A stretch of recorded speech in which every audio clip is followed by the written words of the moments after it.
Fundur settur í borgarstjórn Reykjavíkur þriðjudaginn 7. júní árið 2016 og við göngum til fyrsta liðar á útsendri dagskrá sem umræða skýrslu stýrihóps lýðheilsu og heilsueflingu barna og unglinga í leik-, grunn- og frístundastarfi samanber 17. lið fundargerðar borgarráðs frá 19. maí og fyrst tekur til máls borgarfulltrúi Heiða Björg Hilmisdóttir.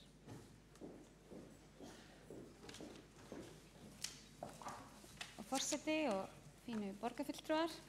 Við settum þessa skýrslu hér á dagskrá þrátt fyrir að hún hafi verið kynnt í borgarráði og sé í rauninni á skrifstofu borgarstjóra núna að vinna úr tillögum á grundvelli hennar en okkur fannst svona mikilvægt að kannski taka smá umræðu hér þessi mikilvæga mál sem eru heilsuefling meðal barna og ungmenna í Reykjavík.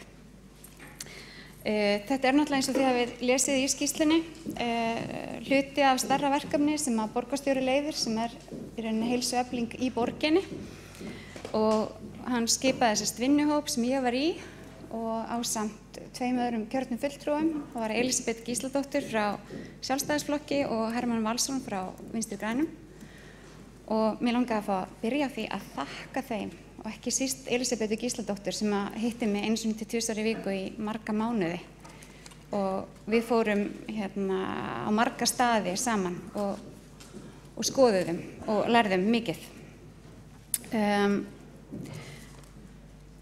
Það var í rauninni verkefni sem við fengum var í rauninni að reyna að finna leið til þess að skólar og frístund og leikskólar myndu taka þátt í verkefni embættis landlæknis sem svona heilsueflingarverkefni. Þeir eru með verkefni fyrir leikskóla sem þeir eru að þróa núna og hafa verið með verkefni fyrir framhaldsskóla og grunnskóla.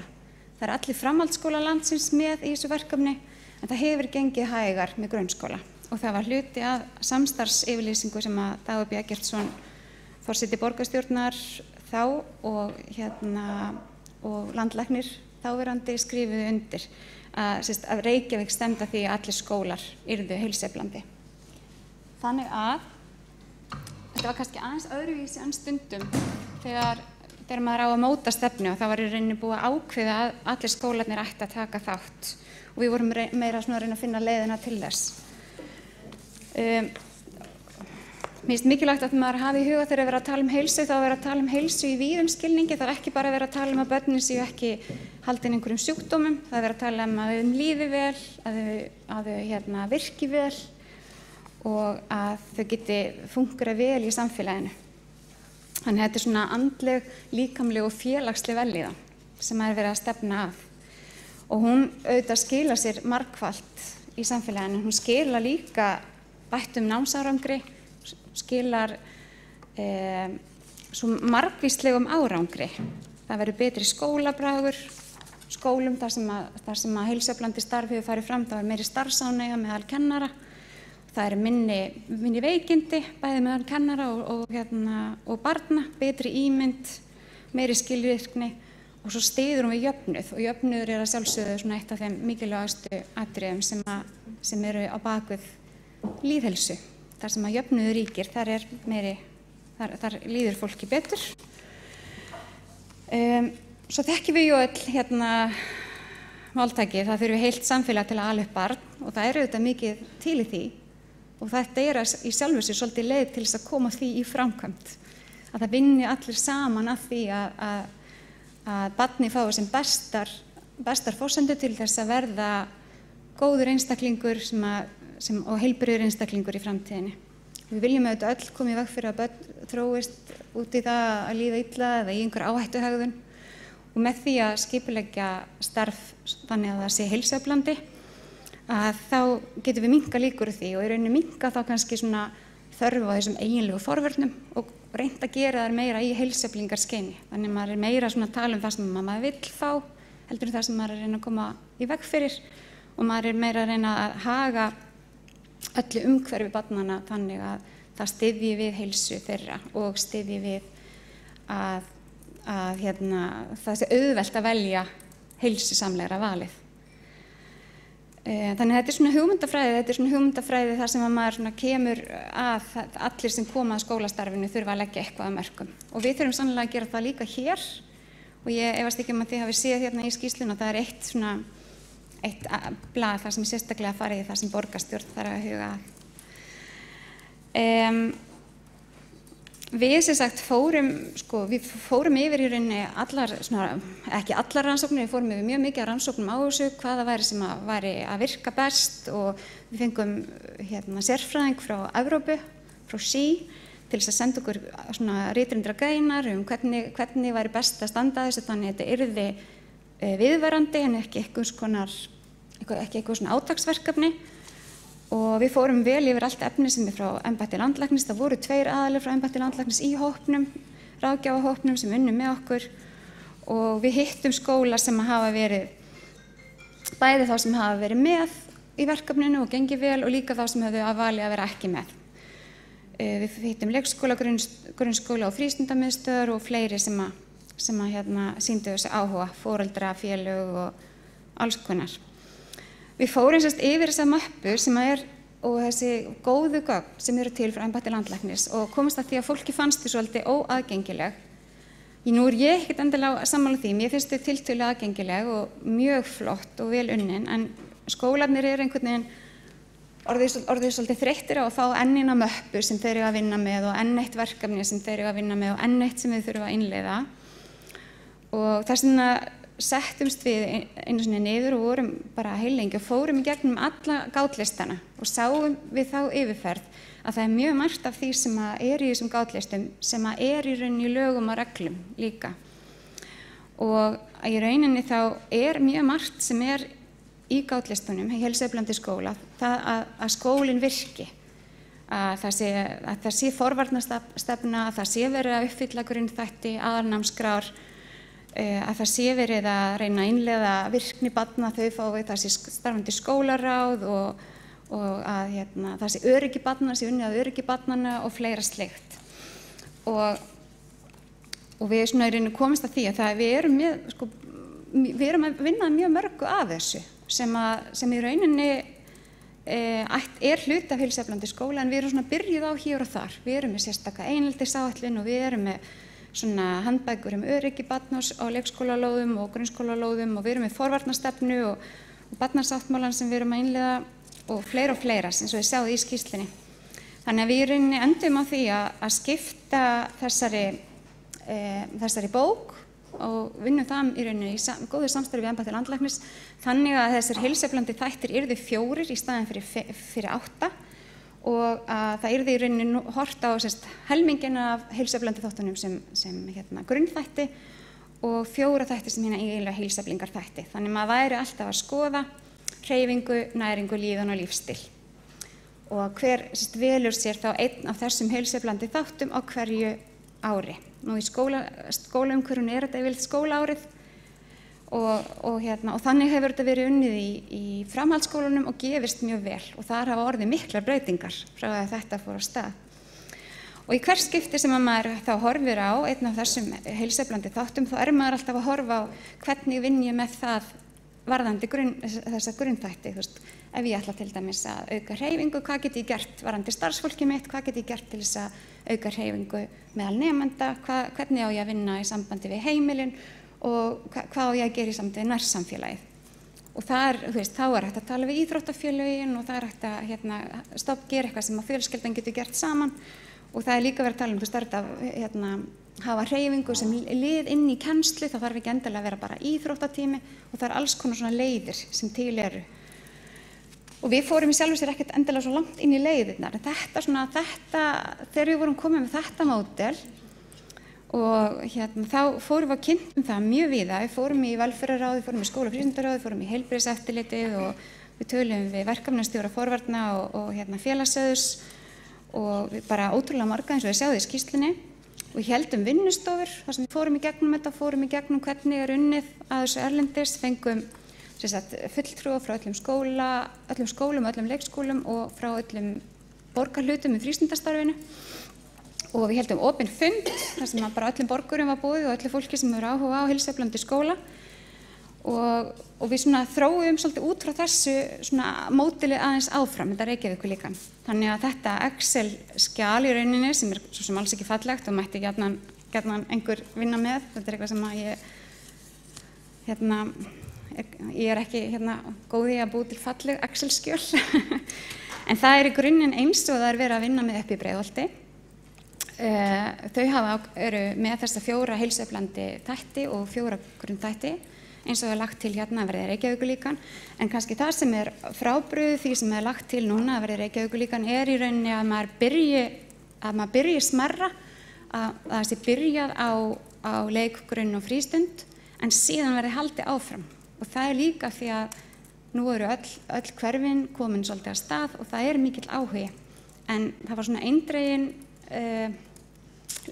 leiðbeiningar frá sérfræðingum í HÚ að í rauninni byrja ekki of stórt og ætla sér ekki of mikið. Og nú held ég að Breiðholt muni rúlla þessu upp og ég hef engar áhyggjur af því. En það ekki kannski það sem lagt til að maður geri allstaðar, að maður nálgist alla strax. Og nú ég kannski aðeins komin inn í það sem var niðurstaðan okkar. Það var í rauninni að það hægt að nýta þessa hugmyndafræði í það að gera alla starfsstaði borgarinnar heilsueflandi. Það þarf ekki bara að stoppa við leikskóla, grunnskóla og frístund. Og það þannig að við, embætti landlæknis með mjög góðar leiðbeiningar og gátlista fyrir grunnskóla. Það eru að koma fyrir leikskóla og starfsfólk borgarinnar hefur tekið þátt í þróun af þeim. En hins vegar eru ekki leiðbeiningar fyrir frístund og verða í rauninni ekki, allavega ekki, það ekkert eitthvað sem þau eru með á teikniborðinu.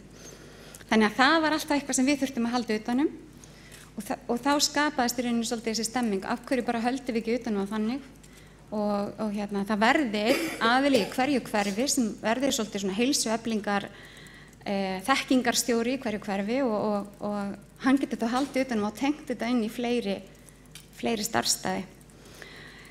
Og það var ákveðið að leggja til að verkefnastjórar forvarnafræðslu og félagsauðs og eitthvað svona mismunandi eftir í hvað hverfi maður hvað heita. En þeir eru verkefnastjórar allstaðar og eru allstaðar með forvarnamálin, að þeir yrðu í rauninni sérfræðingar í Reykjavíkurlíkaninu og yrðu sérfræðingar í heilsueflingu. Og nú afgreiddi borgarráð á síðasta fundi einmitt að þeir myndu halda utan heilsueflingu eldri borgara. Þannig að þeir eru þarna að fá bara mjög svona skýrt og bara mjög spennandi hlutverk.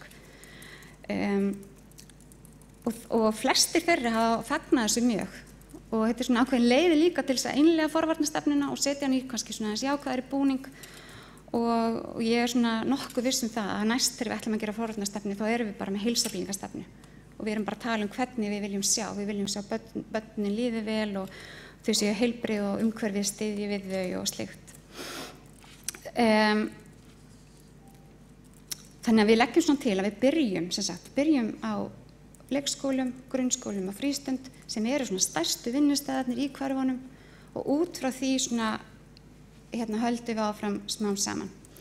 Og það líka svolítið mismunandi hvort að í hverfunum hefur verið ákveðið að svona horfa á sama þáttinn margir í einu eða ekki og við ákveðum með hópnum í rauninni ekkert að vera að taka afstöðu til þess.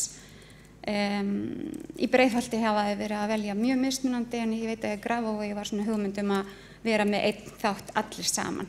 Allir skólarnir var í leið að vinna með sama þáttin, hvernig sem það endar. En það eru auðvitað kostir og gallar við bæði.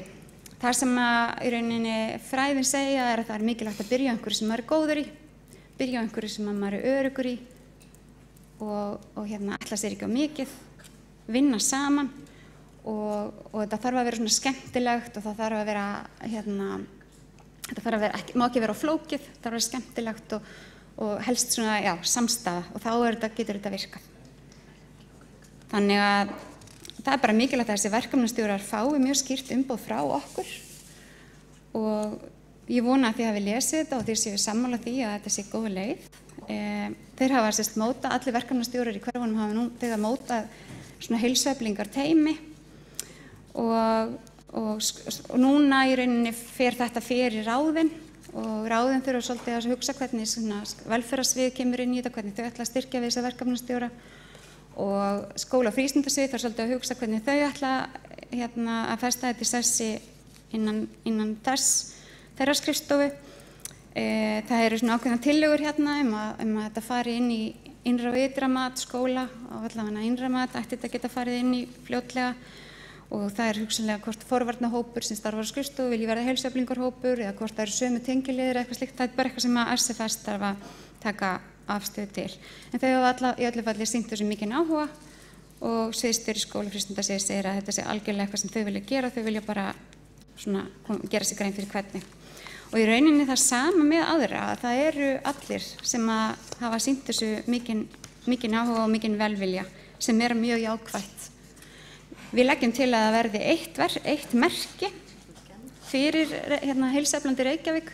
Þannig að núna það þannig að það verður til merki fyrir heilsueflandi leikskóla, verður til merki fyrir heilsueflandi grunnskóla, verður til merki fyrir heilsueflandi framhaldsskóla og það verður til merki fyrir heilsueflandi samfélag. En svona í okkar hóp þá var svona einhvern veginn, það væri sterkara ef það væri bara eitt merki og við værum öll að vinna því sama.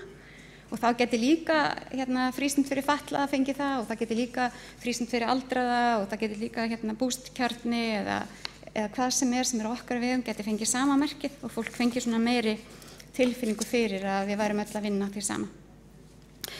Þegar við byrjum þá voru 13 skólar, 13, einn byrjaði bara strax eftir að við hófum störf og þeir eru núna reyndar orðin 23 sem hafa skráð sig í verkefni í embætti landlæknis. Þeir eru, allir skólarnir verða með í þessari Reykjavíkurlíkansleið sem svona ákveðið start og ef að skóla treystar sér ekki meira en það til að byrja með þá það fínt. Þá setur þér bara verkefni, þú setur þér bara markmið, ert með ákveðið áhersluatriði og þú þarft ekki að fara djúpt í það ef þú vilt það ekki. Það betra að þú setur þér sjálfur markmið en það eru líka aftast í skýrslunni tilbúin markmið fyrir þá sem vilja freka bara fá eitthvað tilbúið. Þannig að í rauninni aukningin var þeim skólunum sem eru með í embætti landlæknisverkefni fjölgaði meira en helming á þessum tíma og núna erum við komin með vel yfir 60% meðan á skóla sem eru þátttakendur í þessu verkefni og embætti landlæknis en landsmeðaltali 40%. Þannig að við vorum undir því, þannig ég er mjög ánægð með það að við erum núna orðin svona leiðandi sveitafélag í þessi. Það eru tveir leikskólar formlega með, en það vegna þess að þeir hafa tekið þátt í þróunarverkefninu, það eru mjög margir sem að bíða spenntir eftir því. Síðan bara mjög mikilvægt að finnst mér að við styðjum vel við þetta og það getur við gert með mjög mörgu sem við erum að gera hér. Það getur verið varðandi hjóla eða öryggi eða viðgerðir á húsum, það getur verið félagslegu stuðningur eða sálfræðihjálp eða það getur verið alls konar sem við erum að ákveða hér og við séum svolítið með það alltaf skýrt. Þannig að það ein síða í líkaninu sem fyrir borgarstjórn sem að þið getið skoðað og við getum haft til hliðsjónar. Ég held sem mikilvægt að þjónustumiðstöðvarnar fái og verkefnastjórarnir fái með svona skýrt umboð og þeir megi kalla eftir heilsueflingar áætlunum frá starfsstöðum og velferðarsvið þarf svolítið að áætla hvernig þeir ætla að styðja við þá, hvort þeir fá einhvers konar endurmenntun eða slíkt í framhaldinu. Og svo þurfum við að mæla og við höfum náttúrulega verið að sjá núna undanfarið margar mælingar, rannsókn og greining voru með kynningu í hádeginu í síðustu viku á fimmtudaginn. Þar sem þeir voru að kynna í rauninni niðurstöður á líðan barna í Reykjavík og annar staðar. Í gær var að vera að kynna lýðheilsuvísa fyrir heilbrigðisumdæmin og því ykkar sem mættu og lokaðum fund sem hópur heilsueflingu og lýðheilsu hélt í vor. Vitið að það verið að vinna svona lýðheilsuvísa fyrir hverfi borgarinnar. Þetta allt saman eitthvað hráefni. Við sjáum að það er mismunur milli borgarhlutana. Þannig að aðgerðirnar sem allir fari verða ekki þar sama. Við vitum líka bara að börnin eins og í Fossvogi hjóla í skólan, börnin í Vesturbænum hjóla ekki. Kannski það einhverju hluta vegna einhverja aðstöðu sem við þurfum að laga eða kannski það eitthvað sem að þarf bara að setja fókus á og hvetja þau til. Það hefur verið farið í sérstök svona tannburstunar átaksverkefni í Breiðholti en meðan kennarar og skólastjórnendur í Laugardal segja að það þurfi alls ekki. Það alls konar svona og það bara fínt að fá þá niðurstöður úr rannsóknum. Börnin spurð hvað það sem þarf að bara spurðum allt hvernig þeim líður og slíkt og þá hægt að nota það inn í þetta. Þannig maður getur þá líka kannski nota þær niðurstöður ennþá markvissar. Þannig við höfum talað það þyrfti að vera einhver einn sem er að taka þetta saman og sendir á verkefnastjórana, einhver svona centralt staddur og það kannski eitthvað sem á eftir að útfæra líka.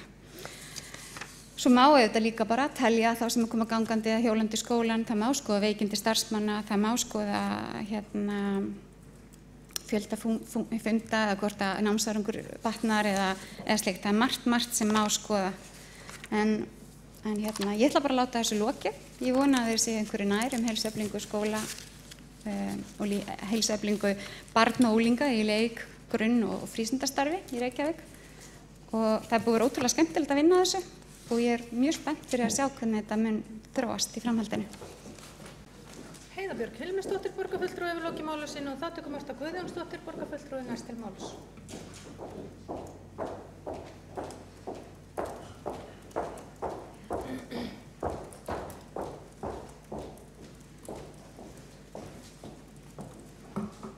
Forseti, góðu borgarfulltrúar, við langar til þess að byrja á að þakka starfshópnum fyrir skýrsluna og ég efast ekki það að það hafi fylgt góður hugur í að móta þessa stefnu. Og öll hljótum við að vilja efla lýðheilsu í borginni og ekki síst í skóla- og frístundastarfi. Orð eru til alls fyrst en þau eru ekki nóg í þeim efnum, það þurfa að fylgja efndir. Í skýrslunni sem hér liggur fyrir eru góð og göfug markmið að innleiða heilsueflingu og lýðheilsu í borginni með því að stofnanir setji sér stefnu í þeim málum og alls konar hópar og umsjónarmenn haldi utan starfið. En í stefnuna vantar því miður nákvæmar og vel skilgreindar aðgerðir og þær séu tímasettar. Það ekki nóg að tala að við viljum auka hreyfingu barna og að leiksvæði skóla séu hvetjandi til hreyfingar á sama tíma og skólalóðir víða í borginni hafa drabbast mikið niður og þurfa gagngera endurbóta við. Auk þess sem opin leiksvæði í borginni eru líka víða í niðurnýslu. Í skýrslunni ekki minnst á það hvernig eða hvenær borgin hyggst ætla sér að ná þeim markmiðum að ljúka endurbótum á skólalóðum og á opnum leiksvæðum barna, sem forsenda þess að hvetja til áhuga á aukinni hreyfingu. Þá heldur ekki tekið á því hvernig ætlunin sé að draga á neikvæðum umhverfisþáttum sem hafa áhrif á lýðheilsu.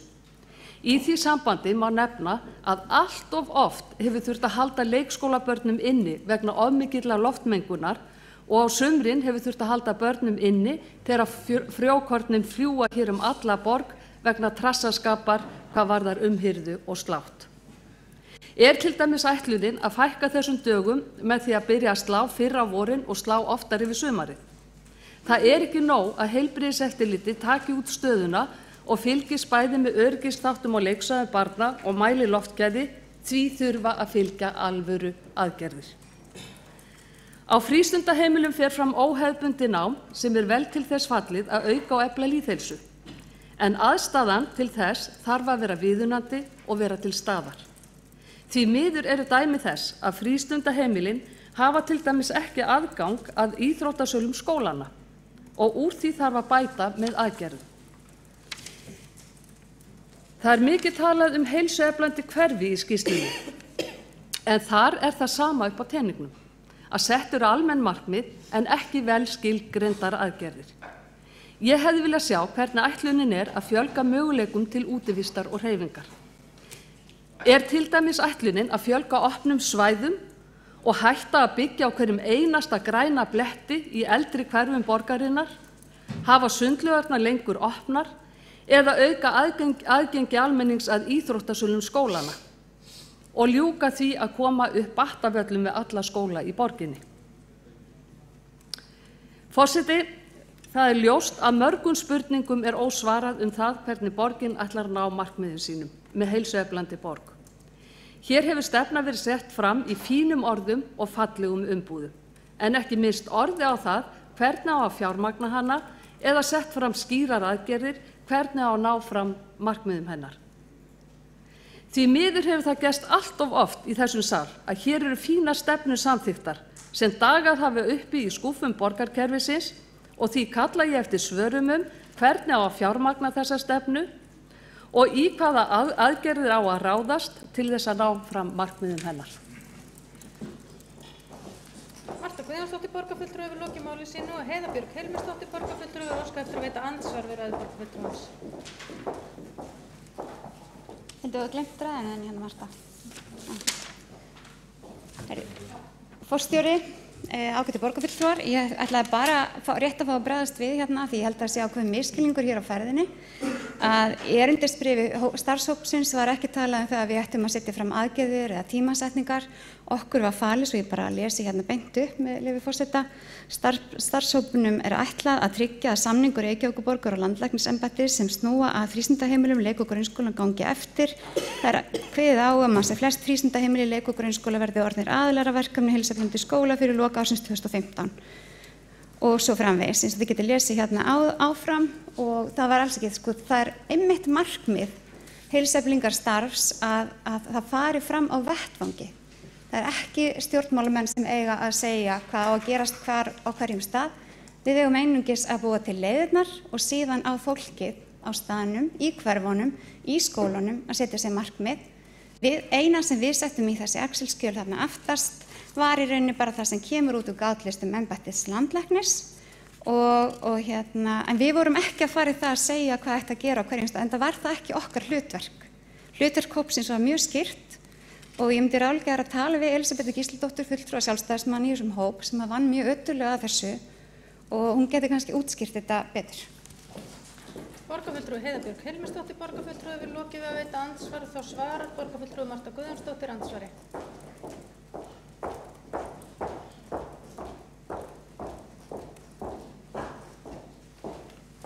Forseti, góðir borgarfulltrúar. Það getur vel verið að þetta hef ekki komið skýrt fram í erindisbréfinu, en það hlýtur að vera forsenda þess að auka lýðheilsu hér í borginni og efla hreyfingu borgarbúa og skólabarna sérstaklega, að aðstæðan sé fyrir hendi. Við vitum vel að skólalóðir, allt of margar skólalóðir, í mikilli niðurníðslu og ekki til þess fallnar að auka áhugahreyfingu og útivist barnanna sem sækja þá skóla.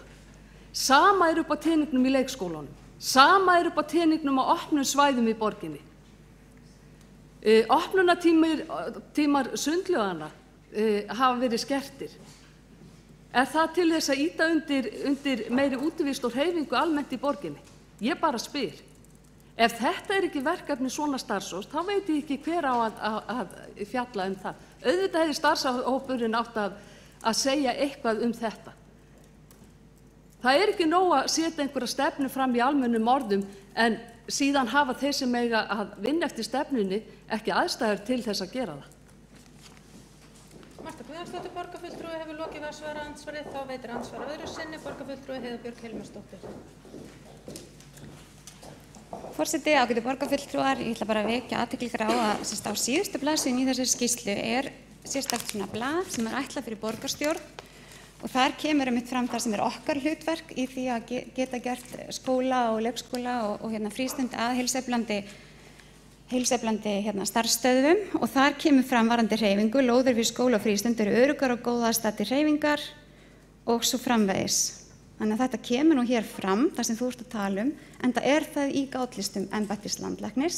Þetta ekki stefna, stefnan var komin, stefnan var svo að skólar og frístund, leik og grunn og frístund eiga að taka þátt í verkefni embættis landlæknis. Það hluti af því sem þar, það lýðræði. Það kemur ekki ofan nákvæmlega hvað þú átt að gera í hverjum á einum skóla. Þú átt að setjast niður í þínum skóla, búa þér til hóp þar og þar eiga ákvarðanir að fara fram, þar og setja sér markmið. Við eigum síðan að styðja við það hér.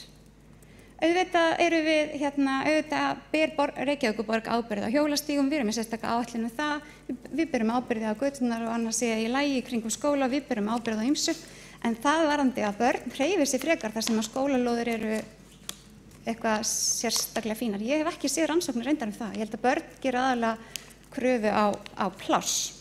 En engu að síður, ég hvet borgarfulltrúa Mörtu Guðjónsdóttur til þess að kynna sér skýrsluna betur og kynna sér sérstaklega það síðasta sem þá á höndum borgarstjórnar en að öðru leyti þá þetta ekki stefna og þetta ekki aðgerðaáætlun. Þetta einungis skýrsla sem segir frá því hvernig þessi stýrihópur vann að þessum verkefnum sem þeim voru falin. Heiða Björg Hilmarsdóttir, borgarfulltrúi lokið við að veita andsvar öðru sinni, þá svarar andsvari öðru sinni, borgarfulltrúi Marta Guðjónsdóttir.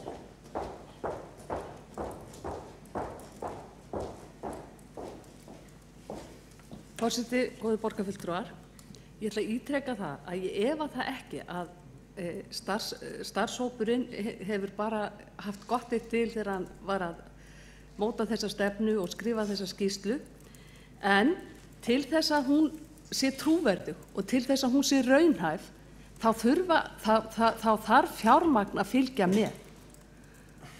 Við þurfum að hafa aðstöðu. Ég ítreka það aftur. Peningar og framkvæmdir verða ekki til í hópum eins og borgarfulltrúi Heiða Björg Pálmadóttir nefndi hér að þetta ætti að vera á lýðræðislegum grunni þar sem hópar á hverjum starfsstað og í hverfum koma saman og ákveða hvernig þeir ætla að útfæra þessa stefnu og innleiðana.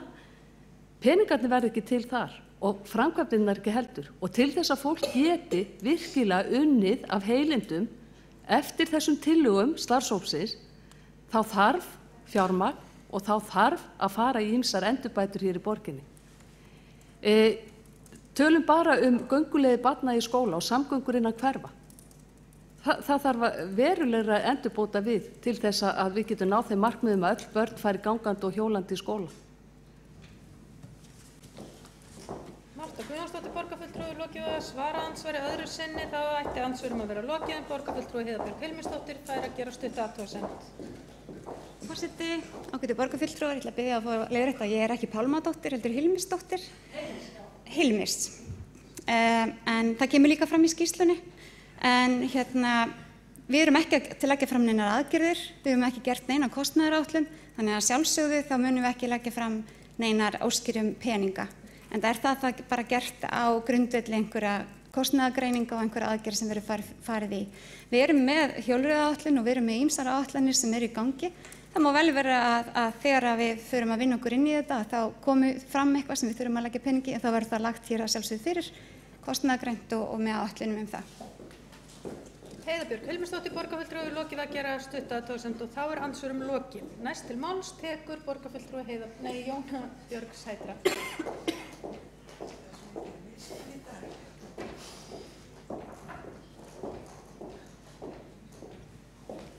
Forseti og ágæta borgarstjórn. Ég vil nú byrja að þakka fyrir þessa mjög spennandi skýrslu sem er búið að vera að kynna fyrir okkur í skóla- og frístundaráði og víðar. Heilsuefling Reykjavíkurborgar verði hið allra besta mál þá ekki væri nema að hluta hinna metnaðarfullu markmiða sem kynntir í þessari ágætu yfirgripsmiklu og spennandi skýrslu nái fram að ganga á næstu árum. Marta Guðjónsdóttir, borgarfulltrúi, fór mjög vel yfir að mínu mati aðstæður í borginni og benti á mjög margt sem að þyrfti að bæta til þess að þetta gæti náð allt saman fram að ganga. En mér finnst mjög athyglisvert það sem að stendur á blaðsíðu 9 í skýrslunni með leyfi forseta. Alþjóða heilbrigðismálastofnunin skilgreindi heilsu árið 1948. Tilvitnunin heilsa er líkamleg, andleg og félagsleg vellíðan, en ekki einungis það að vera laus við sjúkdóma og örorku. Tilvitnu lýkur. Og það er einmitt þetta sem að mér finnst svo mikilvægt í þessari skýrslu, að þarna er verið að tala svo marga þætti í bara lífi borgarbúa. Og mér þykir mjög áhugavert að sjá hve margir stjórnunar aðilar eru fléttaðir saman í skipulagningunni. Þeir ná ótrúlega langt inn í hinar mismunandi stofnanir og starfsstöðvar en byggja samt á heildarskipulagi sem mér virðist vera mjög vel úthugsað. Og mikil vinna hafi verið lögð í að skipuleggja þetta. Þetta er mjög áhugavert að sjá myndina sem er þarna á einum stað í skýrslunum með öllum tannhjólunum.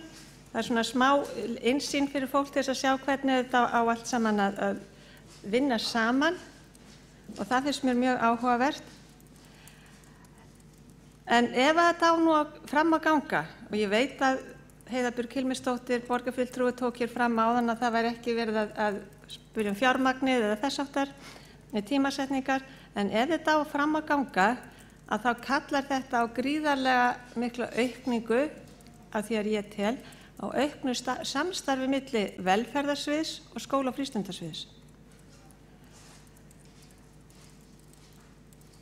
Og þetta grundvallast í raun og veru mikið á því. Nú byrjaði ég að tala setja þetta af stað í leikskólum, grunnskólum og svo í frístund og láta þetta síðan breiðast út þaðar sem mjög gott mál.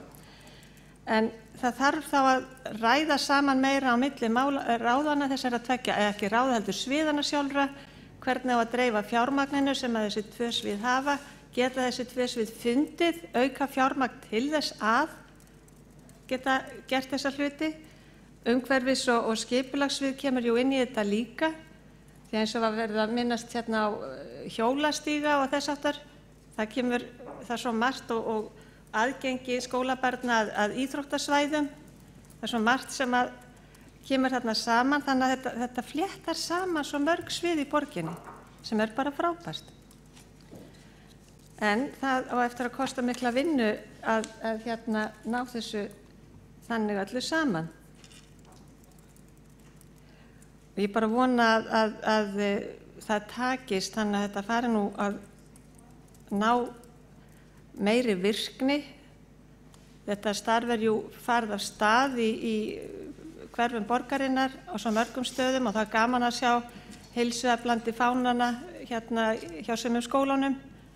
En það er kannski samt sem áður ýmislegt inn í skólunum sem að þarf að laga til þess að manni finnist að viðkomandi skóli eða viðkomandi skólar standi kannski alveg undir því að geta flaggað þessum flöggum eða merkjum. Þannig að ég verð að viðurkenna að ég hef örlitlar áhyggjur af því hvenær við sjáum marktækan árangur af vinnunni sem að þarna er verið að leggja drög að. Það er vissulega mjög jákvætt að þarna er verið að tala um að hverfin sjálf eigi að skipuleggja hvað viljum við gera í okkar hverfi. Það er einn hluti af þessu, einn lítill hluti af þessu. Og mér þótti mjög vænt að heyra Heiðu Björg Hilmisdóttur segja hér áðan, borgarfulltrúa fyrirgefðu, segja það hér áðan að annarkvort var það hún teldi eða vonaði, ég man ekki alveg hvort heldur var, að Breiðholtið myndi rúlla þessu upp. Á sama tíma stingur það í mitt hjarta, ég bý í Breiðholtinu, vegna þess að á sama tíma veit maður að þar eru biðlistarnir langir og sum börn búin að bíða í meira en 3 ár eftir að fá aðstoð í skólunum, eftir að fá virkilega brýna aðstoð til þess að þeim líði betur.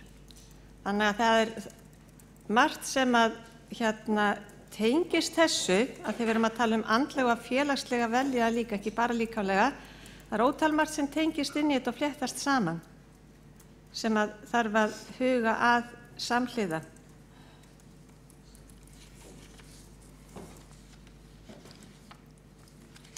Og ég var búin að minnast á samgangurnar, það þarf að til milli skóla og íþróttasvæða. Marta Guðjónsdóttir borgarfulltrúi talaði um útivistarsvæðin. Þau eru, þau var að segja að þessu miklu meiri möguleikar á útivistarsvæðum í borginni heldur við erum kannski að nýta í dag.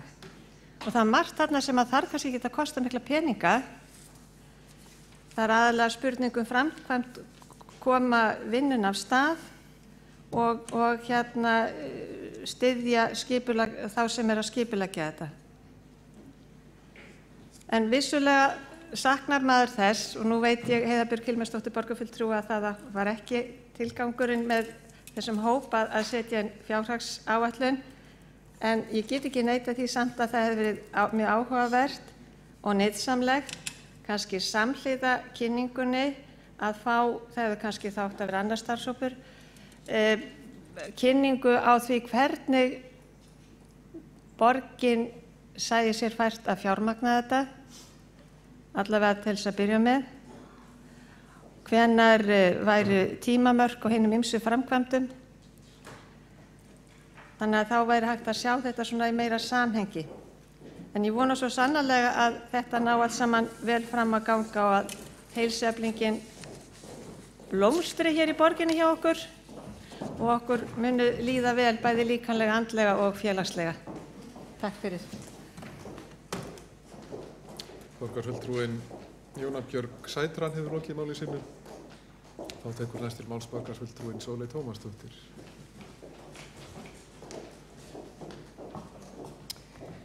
Forseti, góðir borgarfulltrúar. Ég vil byrja á að þakka starfshópnum fyrir þessa ljómandi fínu skýrslu og það er mjög mikilvægt að við reynum sem höfuðborg að stuðla að bættri heilsu og vellíðan barna í borginni, skárra væri það nú. Mig langar til þess að taka aðeins annan pól í hæðina heldur en það sem hefur verið gert hér áður og tengja þetta við þær niðurstöður sem eru núna að koma fram og hefur aðeins verið fjallað í fjölmiðlum og það er vaxandi kvíði og þunglyndiseinkenni meðal unglinga í Reykjavík. Það sem hefur verið að gerast á síðustu árum er að einkenni kvíða og einkenni þunglyndis hafa verið að vaxa mjög meðal unglinga í Reykjavík, sér í lagi stelpna og mun meira meðal stelpna. Þannig er að við sleppum því að skoða meðaltöl, heldur skoðum hlutfall þeirra sem eru að mælast hátt á bæði þunglyndiskvarða og kvíðakvarða, að þá eru stelpur að fara, það voru árið 2012 voru 11% stelpna sem að skoruðu hátt á þunglyndiskvarða en 4 árum síðar eru þau farin úr 11% í 17%. Á sama tíma eru 3% stráka að fara í 5% stráka sem að skora hátt á þunglyndiskvarða. Sömu sögu og meira að segja enn ýktari sögu er að segja þau sem að skora hæst á kvíðakvarða. Það er þannig að stelpur fara úr 8% í 17 frá árinu 2012 til 2016 og strákar fara úr 2% í 4% frá árinu 2012 til 2016. Það er sem sé 9% fleiri, það er 9% sem að bætast við á þessum 4 árum hjá stelpum sem að skora hátt á kvíðakvarða og þetta er verulegt áhyggjuefni. Það er svo sem alveg rétt sem að rannsóknir og greining tala og mjög mikilvægt að við förum ekki að alhæfa það að öllum börnum líði illa í Reykjavík og við förum einhvern veginn að mála skrattan á vegginn. Það er ekki vinsælt og ekki til neins árangursfallið. En það er mjög mikilvægt að við áttum okkur á því að þetta fer vaxandi og við þurfum að greina ástæður þess og reyna að bregðast við með einhverjum hætti. Ég vil þó taka fram að það er gott að 78% 78% stráka og 63% stelpna meti heilsu sína, andlega heilsu sína góða eða mjög góða. Það er mjög gott, en hinn hópinn þurfum við að skoða og við verðum að bregðast við. Rannsóknir og greining tala ástæður fyrir þessu sem auðvitað samspil margra flókinna þátta og í samfélagi eins og við búum í, þar sem við vitum að það þarf heilt þorp til að ala upp barn, að þá eru þetta engin einhlít skýring á því þegar að líðanin breytist eins og hún er að gera. Rannsóknir og greining hafa þó bent á samspil í rauninni 4 þátta. Það er aukin notkun samfélagsmiðla, það er og rafrænt áreiti og einelti sem að fylgir aukinni notkun snjalltækja. Það er fjárhagur foreldra og svo það svefnvenjur. Þetta hefur allt mjög mikil áhrif á það hvernig unglingum líður og rannsóknir og greining hafa líka bent á að líklega er það þannig að þeir verndarþættir sem að við höfum þegar komist að því að skilja árangri varðandi vímuefnanotkun hafa mjög líklega líka mjög jákvæð áhrif á andlega líðan barna og unglinga. Þannig að þetta sem við þekkjum og það sem við höfum gripið til og það sem hefur skilað árangri í gegnum tíðina, svo sem auknar samvistir fjölskyldu, auknar og bættar venjur varðandi skipulagt frístundastarf og fleira þess háttar, þetta hefur allt saman mjög jákvæð áhrif og auðvitað þurfum við að reyna að beita þessum meðulum þegar kemur að því, skapa aukin ramma og aukin aga þegar kemur að til dæmis notkun samfélagsmiðla. Ef að samfélagsmiðlar eru að hafa þau áhrif sem að vísbendingar eru að þá er eðlilegt að við reynum að taka það föstum tökum með einhverjum hætti og búum til einhvers konar samfélagssáttmála að samfélagsmiðla að við reynum að nota samfélagsmiðla með jákvæðum hætti og drögum úr neikvæðum áhrifum.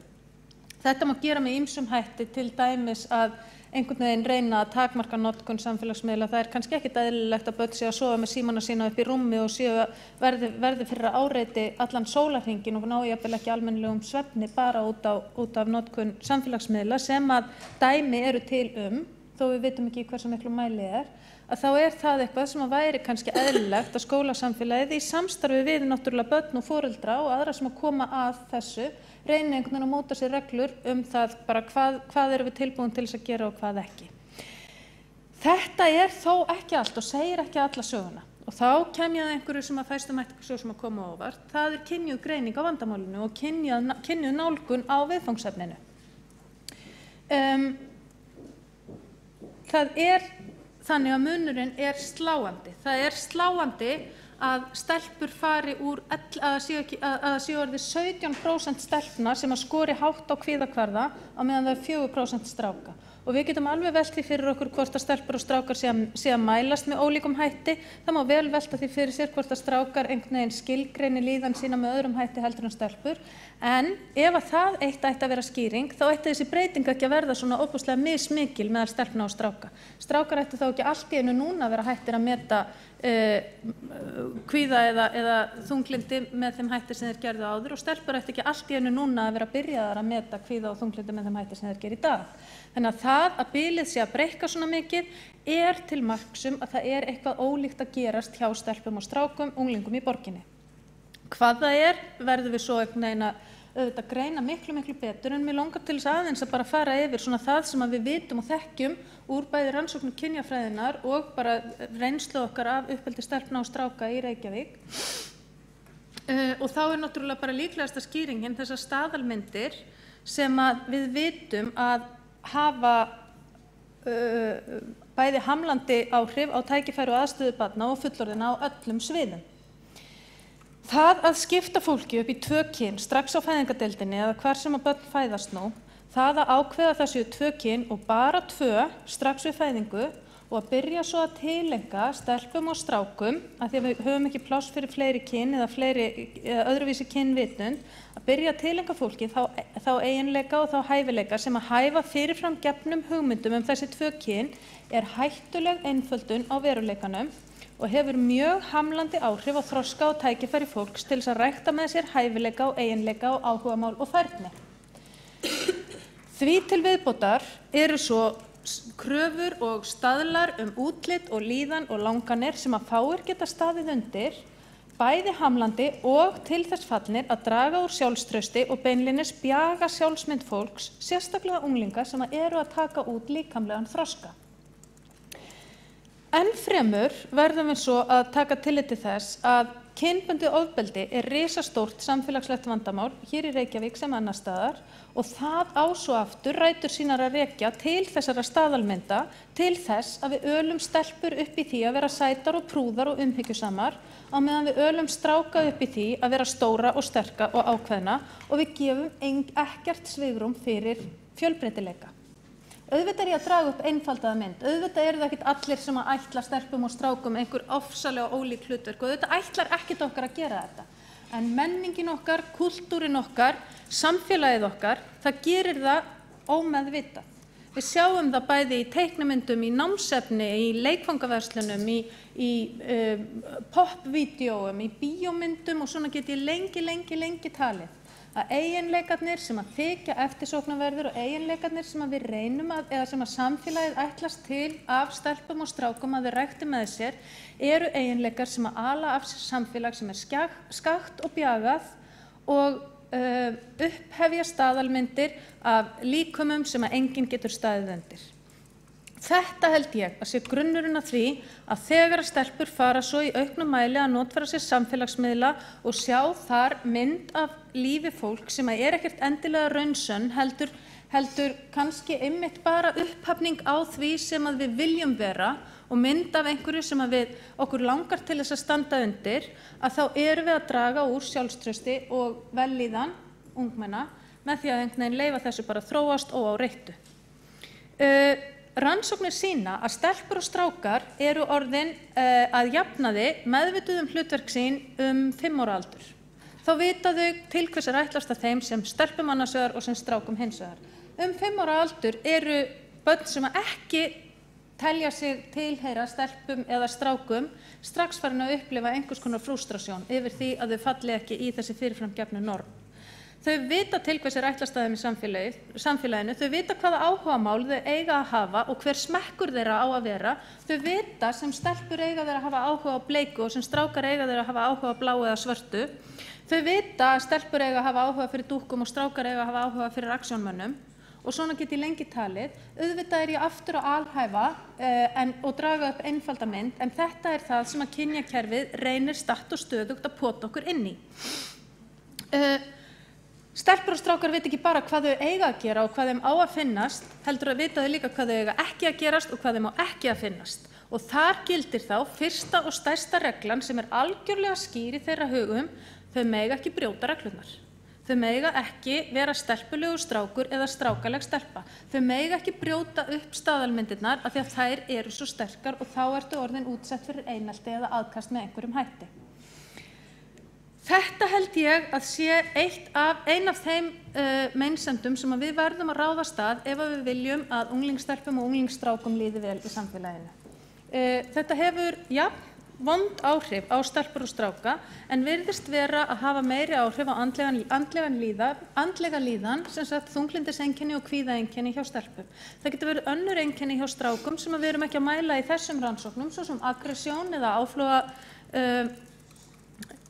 árásarhneigð, en allt þetta slæmt og auðvitað eigum við að gera öllum einstaklingum í Reykjavík kleift að þroska með sér áhugamál og færni eftir því sem að þau vilja og reyna að draga úr áhrifum þessara staðalmynda. Og þá kem ég að því sem að maður velti fyrir sér hvort ekki ætti að koma fram í svona skýrslu eða í þeirri vinnu sem framundan ef við ætlum að taka skilgreininguna sem að Jóna Björg Sætran borgarfulltrúi kom með áðan á heilsu, þá þurfum við að taka til fleiri þátta heldur en bara þess að vera ekki veikur líkamlega og verðum að með einhverjum hætti fara í markvissar aðgerðir til þess að sporna gegn áhrifum þessara staðalmynda. Og þá kemur á skóla- og frístundasviði sem hefur beinan aðgang að börnum frá í rauninni næstum því frá fæðingu og alveg þangað til að þau verða fullorðin, að í skipulögðu frístundastarfi, í leikskólum og í grunnskólum verðum við að vera með mjög öfluga kynja- og fordómafræðslu til þess að gera krökkum kleift að vera frjálsari undan þessu oki. Við erum með jafnréttisskóla, vorum með þetta á fundi mannréttindaráðs bara í hádeginu að fá kynningu á jafnréttisskólanum sem að vinna frábært starf. En þar ein manneskja starfandi, það ein manneskja sem á að sjá í rauninni að bæði standa með kennurum, styðja við kennara og veita ráðgjöf til kennara það hvernig hægt að efla kynja- og fordómafræði á öllum þessum þremur sviðum sem sennilega ekki nóg og hún á líka að vera í fræðslu fyrir nemendur á öllum þessum svæðum. Ég held að það sé einsýnt að við verðum að leggja enn meira upp úr þessu og sérstaklega á meðan kynjafræði og fordómafræðsla ekki orðin sjálfsagður hluti af uppeldismenntun á Íslandi, á meðan kynjafræði ennþá bara val í kennaraháskólanum og menntavísindasviði háskólans, að þá verðum við að vera með meiri stuðning fyrir kennara sem eru að útskrifast og þó kennara sem ekki hafa hlotið þá menntun sem núna að ryðja sér til rúms inn í akademíunni. Og ég vil í rauninni bara beina orðum mínum til skóla- og frístundaráðs og til okkar allra að við reynum að standa betur og leggja enn ríkari áherslu á þetta uppbrot staðalmynda sem í rauninni rót alls ills. Staðalmyndir eru eitthvað sem draga úr okkur öllum og ef við gætum verið frjáls undan oki þeirra þá gætum við þroskað með okkur svo miklu fleiri og betri eiginleika og gætum verið lausari við komplexa og andlega vanlíðan. Þannig að ég hér búin með kynjafræði áróður dagsins, allavega í þessu máli, hef lokið máli mínu, það ítreka þakkir mínar til starfshópsins sem er hér að kynna þessa skýrslu og vonast til þess að þessi áróður minn fái jákvæðar viðtökur í salnum. Takk. Borgarfulltrúin Sóley Tómasdóttir hefur lokið máli sínu, þá veitir andsvar borgarfulltrúin Jóna Björg Sætran.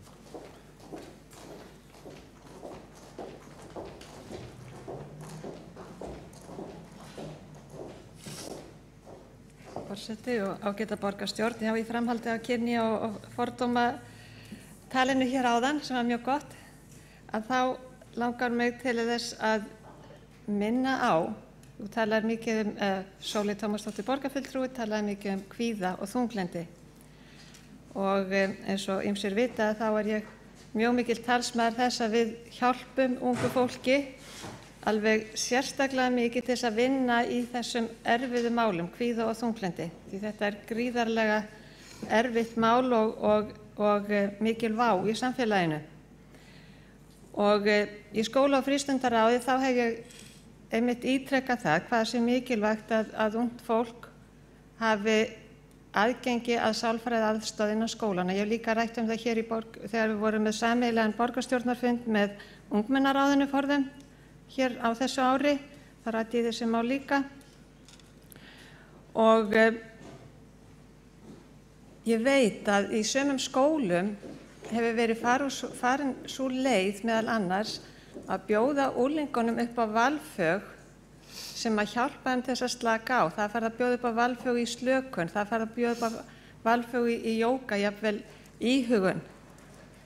Og ég er mikið talsmaður þess að öll börn í grunnskóla, efstu bekkjum grunnskólans fái kennslu í hugrænni atferlismeðferð til þess að hjálpa sér til þess að vinna með sínar hugsanir. Þetta gæti hjálpað börnunum, unglingunum til þess að efla sjálfstraust sitt, til þess að komast yfir þessa útlitsstyrkun og svo margt annað sem að kom fram í máli Sóleyjar Tómasdóttur borgarfulltrúa. Takk fyrir.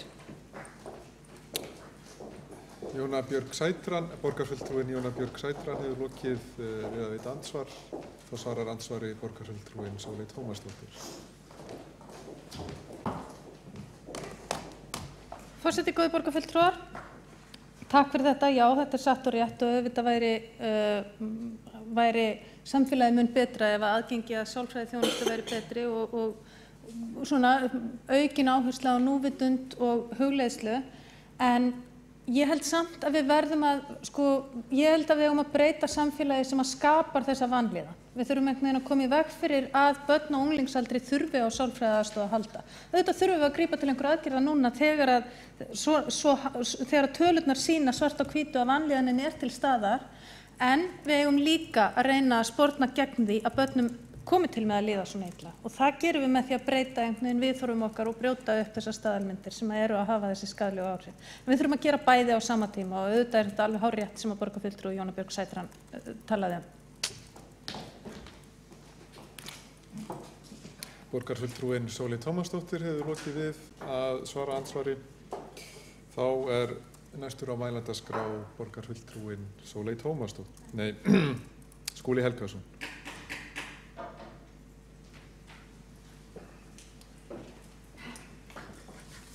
Já, forseti og ágætu borgarfulltrúar. Ég vil þakka fyrir þessa umræðu og fagna henni. Þetta er þarft og mikilvægt mál.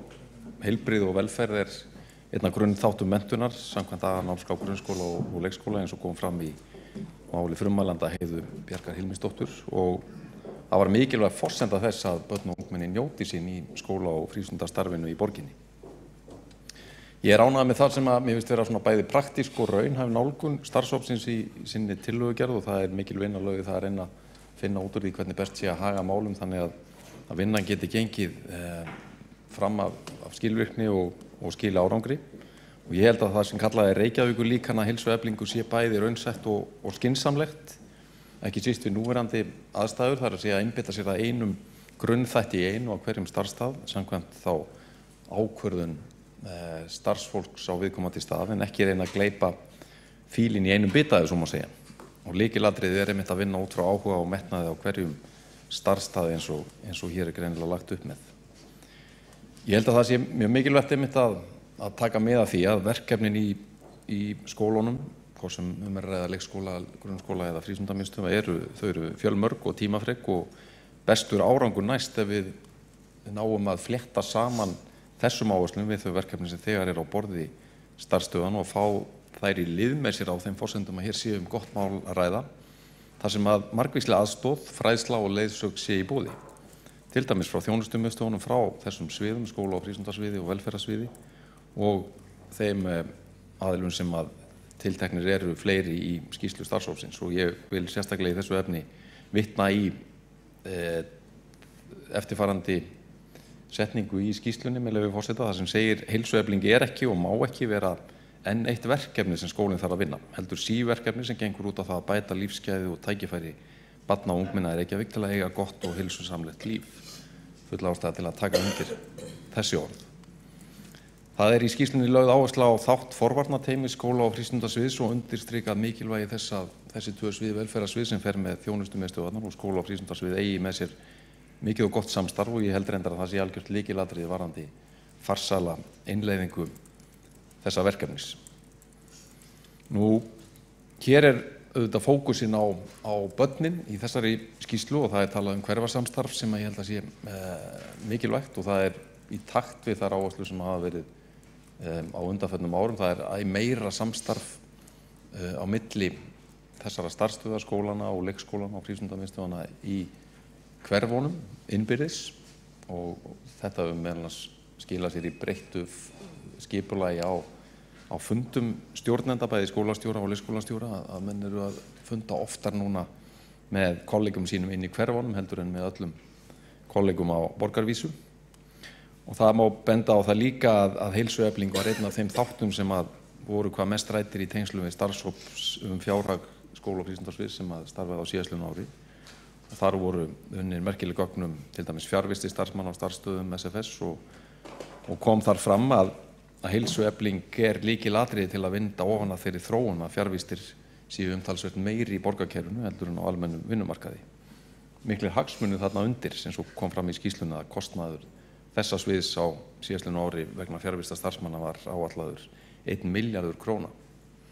Og heilsuefling einmitt eitt af því sem sérstaklega hefur verið ávarpað sem leið til þess að draga úr þeim mikla kostnaði sem myndi auðvitað losa verulegum fjármagn og auka svigrúm til þess að bæta starfið.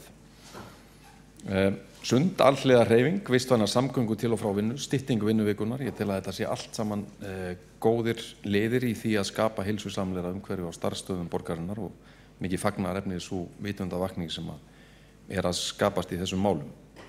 Mér finnst líka áhugavert að sjá það að innleiðingin hún hefur tekið vel við sér eftir að þessi starfshópur tók til starfa, eins og Heiða Björg Heimisdóttir kom inn á í sínu máli. 23 grunnskóla núna af 36 eru þáttakendur í verkefnu, 2 greinilega bæst við frá því að skýrslan var unnin, og það segir okkur að næstum 2 af hverjum 3 grunnskólum í borginni eru núna komnir inn í verkefnið, og hefur fjölgað verulega á einungis einu ári. Nú, ég tók líka eftir því, og það ánægjulegt að Grafarvogur og Kjalarnes virðast hafa tekið ákveðna forystu í þessu verkefni, og í Grafarvogi og á Kjalarnesi eru allir grunnskólarnir komnir inn í verkefnið, og allir leikskólarnir búin að samþykkja að taka þátt í heilsueflandi leikskólaverkefni sem tengist þessu.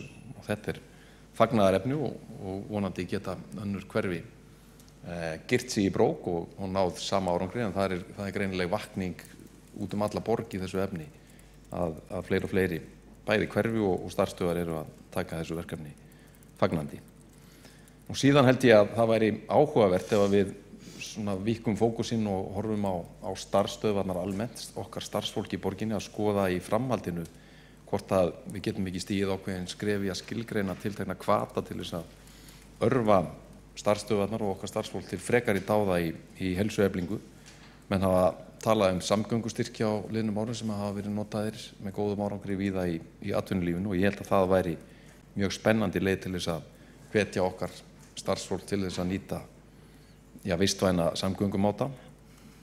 Það var stigið mikilvægt skref, og ég tók þátt í þeirri vinnu í efnahags- og viðskiptanefnd þingsins á síðasta kjörtímabili að breyta skattalögum þannig að slíkir styrkir yrðu skattfrjálsir upp á ákveðnu hámarki, og það náði í gegn.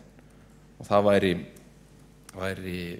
afar gaman að því ef við hjá borginni gætum sett upp einhver áætlun innleiðingu á samgöngustyrkjum í skilgreindum áföngum leið og hagur borgarinn að vænkast.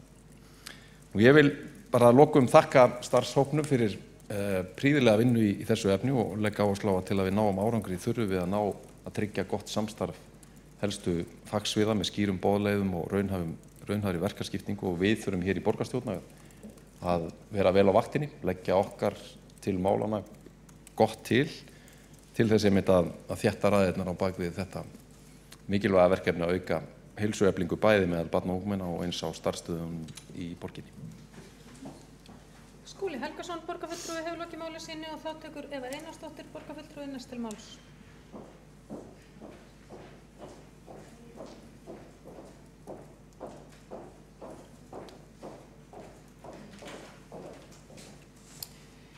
Kæri forseti og kæru borgarfulltrúar, ég vil byrja að þakka fyrir góða umræðu og skemmtilegt hvað margir hafa lagt orð í belg og í rauninni hefur nú margt bara komið fram sem að kom fyrst upp í hugan minn þegar ég rann yfir skýrsluna. Mér langar að lesa hana betur og það væri kannski líka gaman að fá kynningu á henni til dæmis í Íþrótta- og tómstundaráði. Ég held að það væri vel við hæfi, en þarna mér langar aðeins að koma inn á þetta varðandi gagnrýni hvernig ætlum við að kosta þetta til og svo framvegis.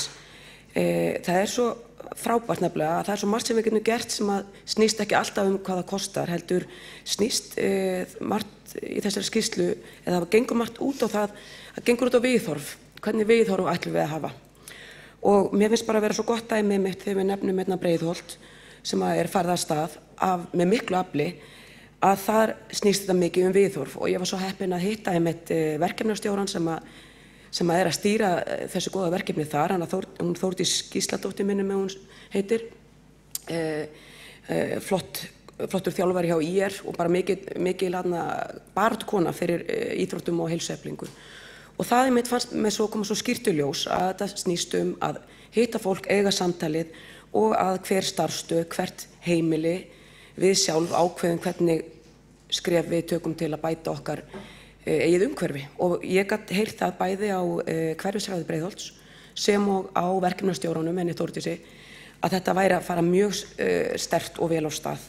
Þannig að eins og ég segi að auðvitað þarna erum við öll, nú eru skólalögurnar vissulega á áætlun að taka þær í gegn. Eins nú Battavelli nánast komnir allstaðar og svo framvegis, þannig að ég held að það við séum að gera bara ansi vel þar. En fyrst og fremst þetta viðhorf til hvernig við ætlum að sinna okkur. Ég mjög ánægð með það sem að borgarfulltrúi Sóley Tómasdóttir kom inn á og í rauninni fleiri minntust á þetta með andlega líðan og nýlegar niðurstöður að við þurfum að sinna þessu og það auðvitað grundvöllur fyrir að andlega hliðin sé efld sem og líkamlega hliðin. Mér langar líka rétt að koma inn á að því að við vorum nokkur sem hittum svo frábærar ungar konur í síðustu viku sem voru að tala eða koma inn á það sem kemur að afreksíþróttum eða það að segja að ungt fólk, unglingar, eiga oft ekkert létt með að komast inn í íþróttir aftur ef þeim langar á unglingsaldri að byrja aftur að æfa íþróttir og bara ég þekki þetta sjálf hef ég bara stofnað mína blakhópa en kannski eru unglingar hafa ekki alveg það bólmagn að fara að stofna þannig hóp, þannig að ég mjög spennt fyrir því að SFS og ITR saman setjist niður, setji saman lítinn hóp eða taki einhvers konar vinnufundi þess efnis að finna og búa til þessa hópa sem að gera það verkum að ungt fólk geti komið inn í íþróttasal einu sinni í viku eða tvisvar með áherslu á að hreyfa sig og hafa skemmtilegt og ekki endilega keppa. Það tölum mikið þetta og ég held að þetta sé eitthvað af því sem einmitt viðhorf og með samtali getum við gert eitthvað í. En bara takk kærlega Heiða Björg Hilmarsdóttir og bara virkilega spennandi skýrsla og hlakka til að kynna mér hana betur. Takk. Eva Einarsdóttir borgarfulltrúi hefur lokið máli sínu og þá Elmur Kristjánsdóttir borgarfulltrúi næsta mælendaskrá.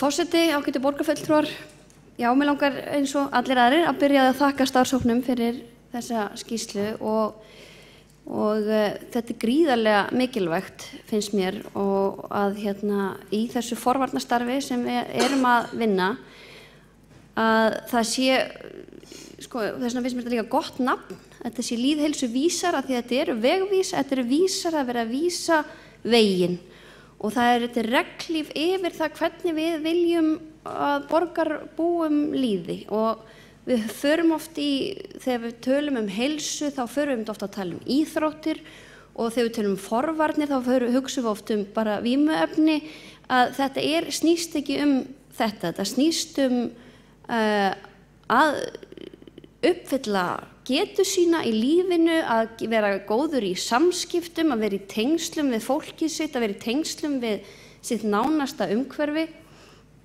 og það má ekki gleyma því og þess vegna finnst mér einmitt við oft vera með peninga á heilanum þegar kemur að þessu að þetta snýst ekki bara peninga, við höfum alveg við höfum líka bara mjög gott að því að fara í endurskoðun á því sem við erum að gera nú þegar og þetta eru bara vísarnir okkar til þess og til dæmis í velferðaráði að nota þetta tól og líka í forvarnarstyrkjapottinum og líka fyrir þá sem er að sækja í forvarnarstyrkjapottin að eins og ég segi þá er þetta fyrir samfélagið okkar vegvísir. Svo er þetta tækifæri einmitt fyrir þessi svið að vinna saman, velferðarsvið og skólafrístundasvið, ITR, USK líka, að því að þetta er samvinna. Þetta snýst ekki bara eins og hefur komið inn á að sálfræði aðstoðina eða félagsráðgjöfina eða hreyfinguna. Þetta snýst að allir þessir þættir komi saman og hittist. Og að því vorum að tala rannsóknir frá rannsóknargreiningu úlingana, þá langaði mig líka bara svolítið að koma inn á það að það er mikilvægt að við höldum því til haga að 70% úlingar líði vel. Ekki til þess að sópa hinu undir teppið, heldur þetta því að við eigum líka að bera virðingu fyrir því að það eru flestir að halda vel á lífi sínu og eru að nota einmitt og úlingar í dag finnst mér vera miklu meðvitaðri kannski líka út af því að við vorum að tala samfélagsmiðlun á þetta, að það er rosalega mikið í boði og við hittum stelpur frá Feimnistafélagi Hagaskóla sem voru svolítið að tala þetta og notuðu hugtakið gagnrýnin hugsun og ég er ekki viss að úlingar, þegar ég var 16 ára hefði geta einhvern veginn notað þetta hugtak en það er úlingar í dag þurfa að þekkja þessi hugtök út af því þau þurfa að vera gagnrýnin á allt sem er í boði fyrir þau.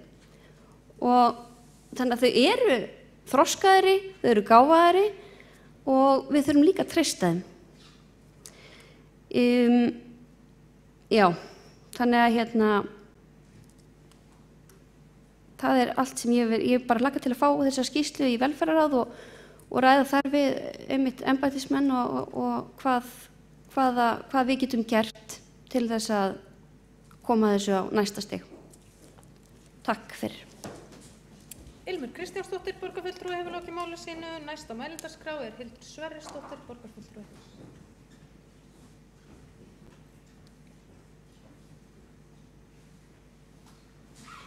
Forseti, góðir borgarfulltrúar, takk fyrir þessu umræðu. Ég ætlaði kannski bara örstutt að koma upp og taka kannski smá undir sjónarmiðum sem að borgarfulltrúi Marta Guðjónsdóttir var með hér áðan. Þetta annars vegar með stefnumótunina og svo hins vegar varðandi þær aðgerðir sem að Reykjavíkurborg getur farið í svona nærtækt svona strax og þar vil ég taka einmitt undir með þessum orðum í síðustu ræðu borgarfulltrúa Ilmar Kristjánsdóttur. Annars er að þetta snúist vegvísa, hvað við getum gert til þess allt það litla sem við getum gert til þess að efla heilsu og lýðheilsu svona bara sem fyrst helst og svona hvaða sjónarmið við þurfum að vera vakandi fyrir á hverjum tímapunkti. Og einnig það sem borgarfulltrúi Ilmur Kristjánsdóttir fór inn og varðandi það sem að það er ekki endilega alltaf snúist peninga. Það er auðvitað rétt en Reykjavíkurborg er auðvitað rekin fyrir peninga, við getum svo sem ekkert farið neitt fram hjá því. En mér langaði þess að fá að koma upp, kannski örlítið út fyrir efni varðandi þessa ágætu skýrslu, en samt málinu tengt og líka tengt því umræfni sem verður hér á dagskrá í 3. dagskrárliði varðandi heimagistinguna, að sem snýr að nýjum raunveruleika í Reykjavík varðandi ferðamenn. Það sem að Reykjavíkurborg og þá við hér í þessum sal berum auðvitað þá ábyrgð að í staðinn fyrir að vera einhvern veginn á hliðarlínunni að fylgjast með þróuninni og reyna helst að vera undan henni og reyna að mæta henni leið og við sjáum einhvers konar blikur á lofti eða eitthvað sem við getum reynt að gera betur. Og með þessum formúla ætla ég þá að fá að koma og stinga því hér pent að varðandi opnatíma í sundlegum borgarinnar. Því að það sem var gert hér fyrir, manni ekki alveg, 3-4 árum síðan eða svo, þar sem að opnatíminn var styttur og það var kannski hægt að skilja það á sínum tíma, þannig að hér var hart í ári og þetta var ein leiðin sem var notuð og á mörg leyti tekið svona skynsamleg skref að reyna að dreifa því á milli hverfa og hafa Laugardalslaug alltaf opna til 10 og svo framvegis. Hins vegar það sem hefur gerst síðan þá tvennt. Bæði hefur gjaldskrá fyrir eina ferð í sund, ef maður getur sagt sem svo, hækkað talsvert mikið, eða svona, kannski einhver svona smá túristaskattur verið settur á og ég held að það sé vel. Annars sem hefur gerst að ferðamönnum í Reykjavík hefur fjölgað alveg gríðarlega mikið og ástandið heyrir maður nánast bara í öllum hverfum á þá leið að þegar foreldrar ætla að fara með börn sín, það sem hér til umræðu eru börn og unglingar, ekki hvað síst, að þau eru farin að veigra sig við því sérstaklega á sumartíma að fara með fjölskylduna í sund í Laugardalnum, þar sem bara of mikið af fólki, of mikið af túristum og þetta kannski hægt að vera það svona heilsueflandi tæki sem Reykvíkingar hafa búið að hinga til.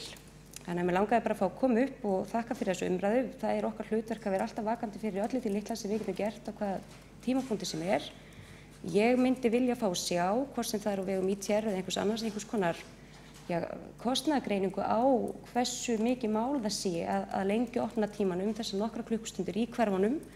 Það ekki eins og þetta sé bara kostnaðarauki, við erum að fá tekjur á móti og jafnvel þá líka að skoða þó að væri jafnvel bara yfir þessa helstu sumarmánuði frá maí til október eða eitthvað slíkt þar sem við erum með ofboðslega mikið af ferðamönnum og Reykvíkingum finnst eins og þarna sé búið að skerða svona þeirra svona heilsu þáttöku að þessu leyti. Þannig að bara þetta eitthvað svona tæki sem við búum yfir.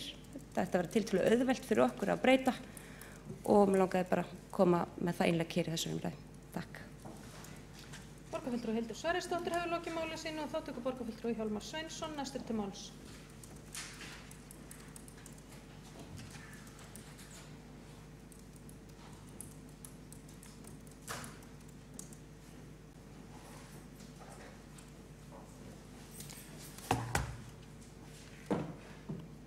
Borgarstjórn, þetta ágætt umræða og mikilvæg og mér finnst það líka mikilvægt eins og raunar ýmsir hafa komið inn á í ræðustól eða við ræðupúltið að þetta náttúrulega mjög stórt mál og þetta þverfaglegt og heyrir eiginlega undir öll sviðin sem eru starfrækt í Reykjavíkurborg og af því að ég formaður umhverfis- og skipulagssviðs þá þetta svo sannarlega eitt af stóru málunum þar að segja hvernig getur borgin verið heilsueflandi, hvernig getur borgin verið heilsusamlegur staður til að búa og hún getur svo sannarlega verið það og það að miklu leyti og við höfum tekið heilmiklum svona framförum í því að hanna og byggja umhverfisvænt umhverfi eða ættum við frekar að segja mannvænt og vistvænt umhverfi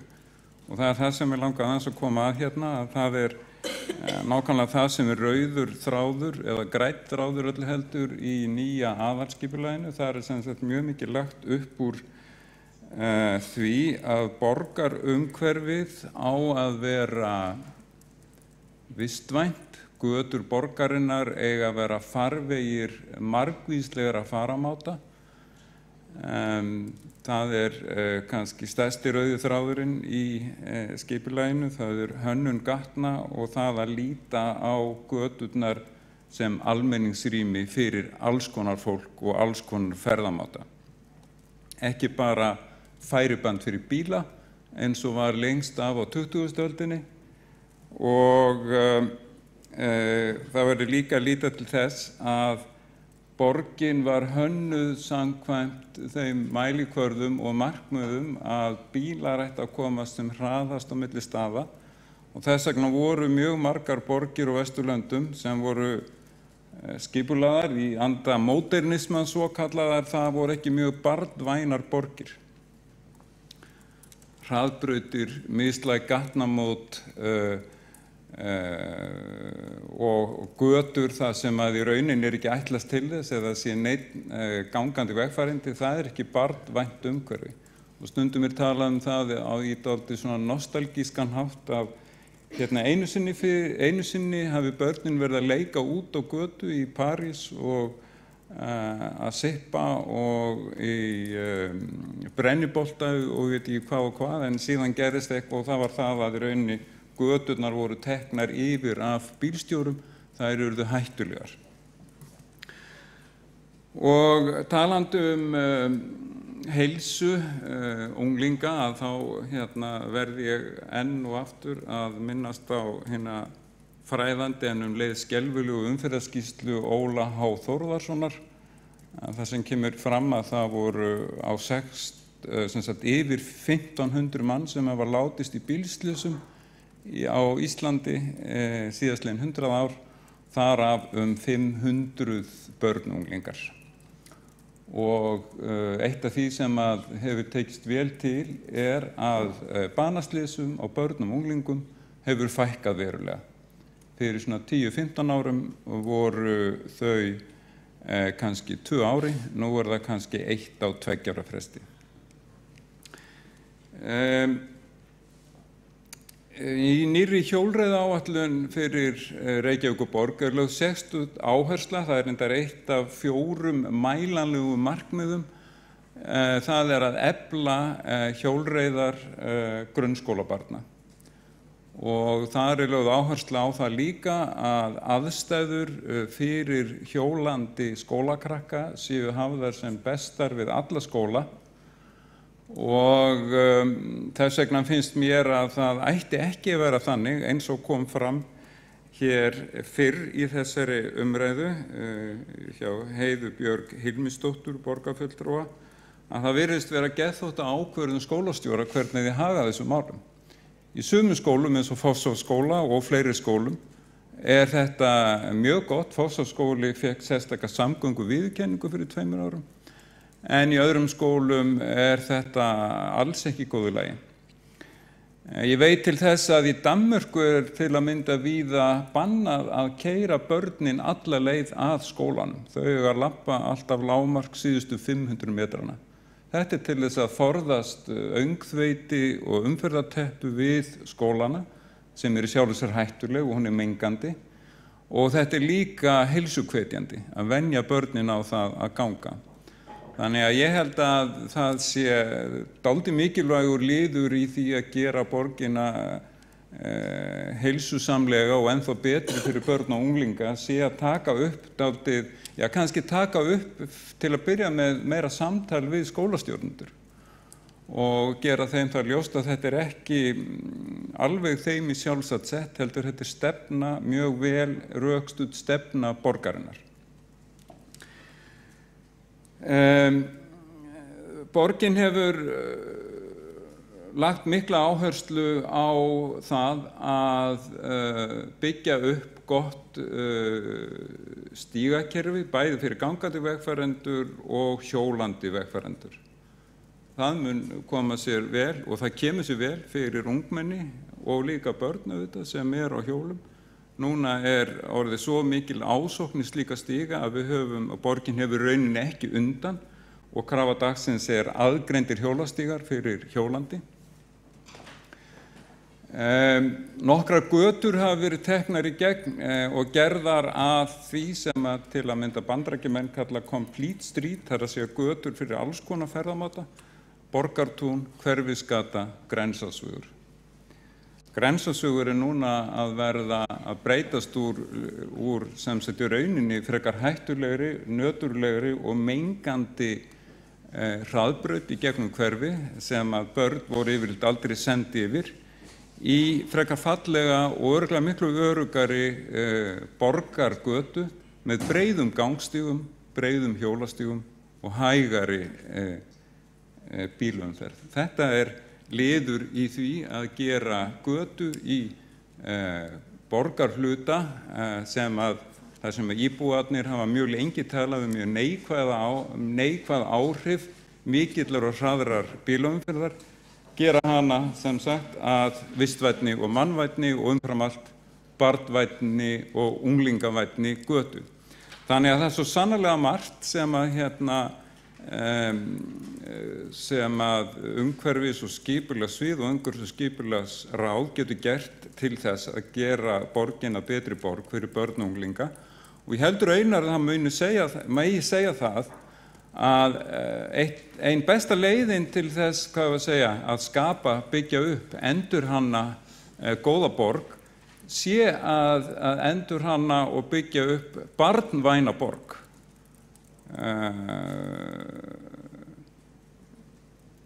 Ég held ég hefi séð það einhvers staðar skrifað og rökstutt að það væri einfaldlega langbesti mælikvarði.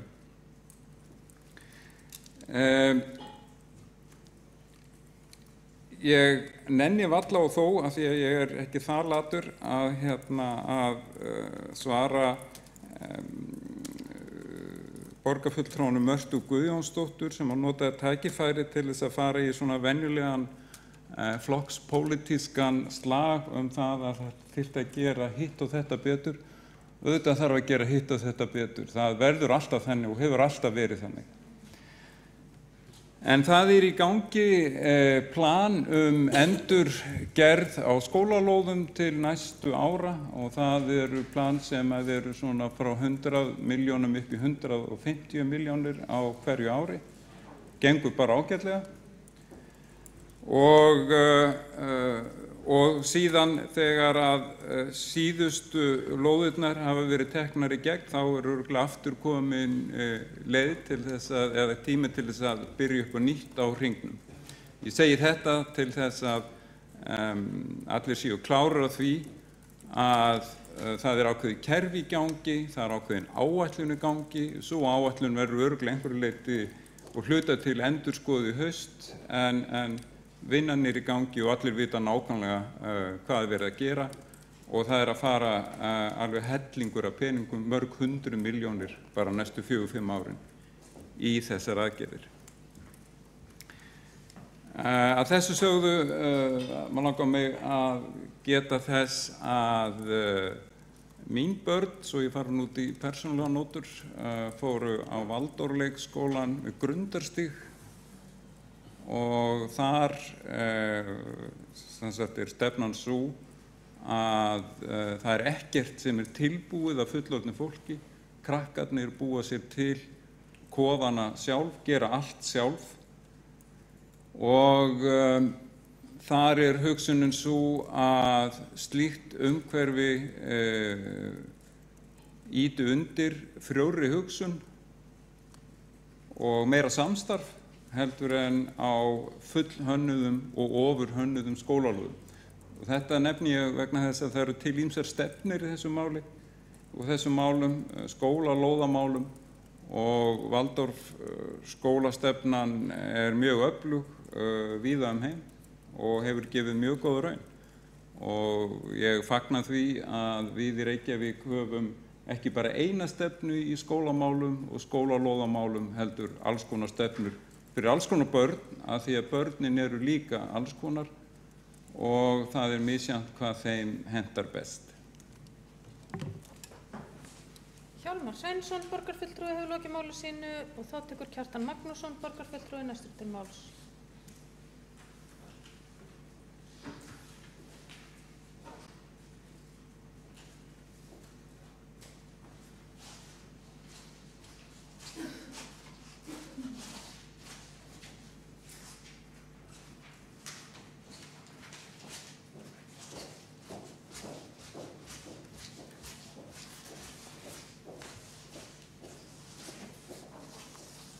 Forseti, ágætir borgarfulltrúar.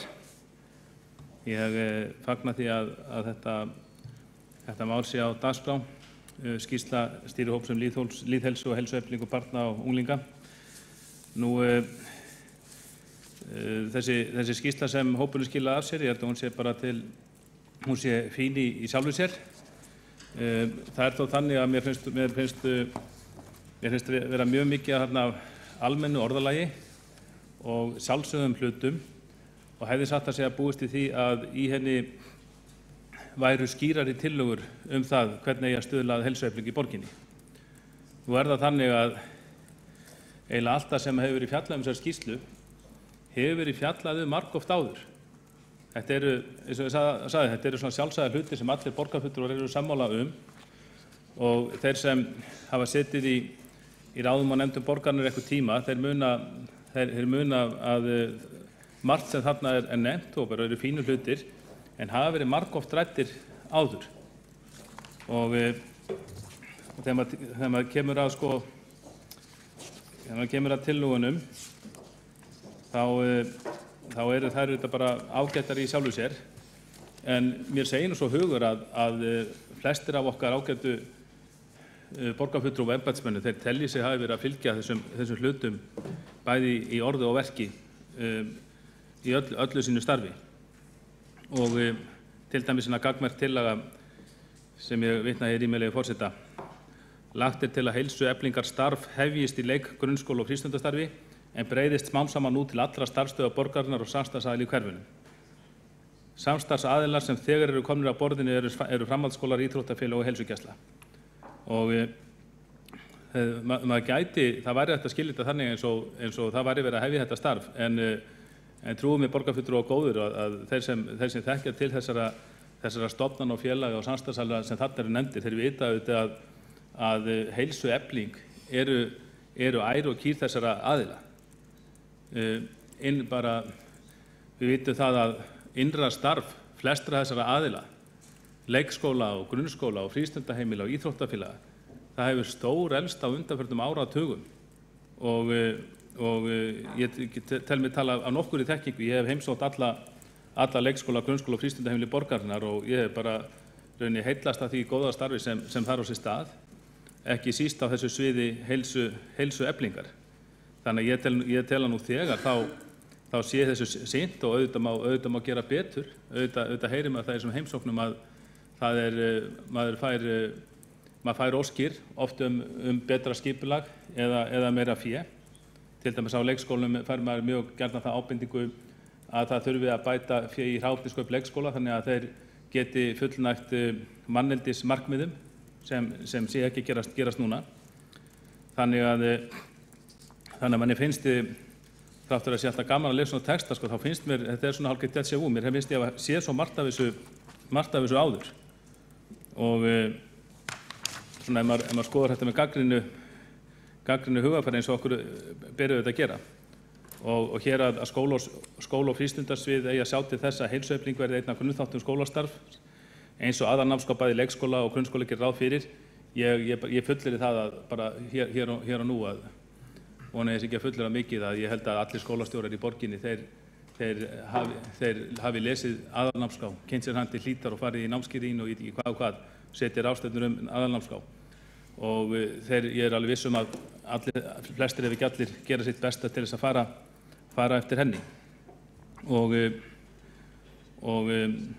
bara margt sem maður getur tekið undir, hérna bara einn góður punktur leiksvæði við skóla. Leiksvæði við skóla þurfa að vera hvetjandi til hreyfingar og þroska og mikilvægt að það sé öryggisgætt á þess að skerða þá möguleika. Og bara margvíslegur svona texti hér í skýrslunni sem er góður og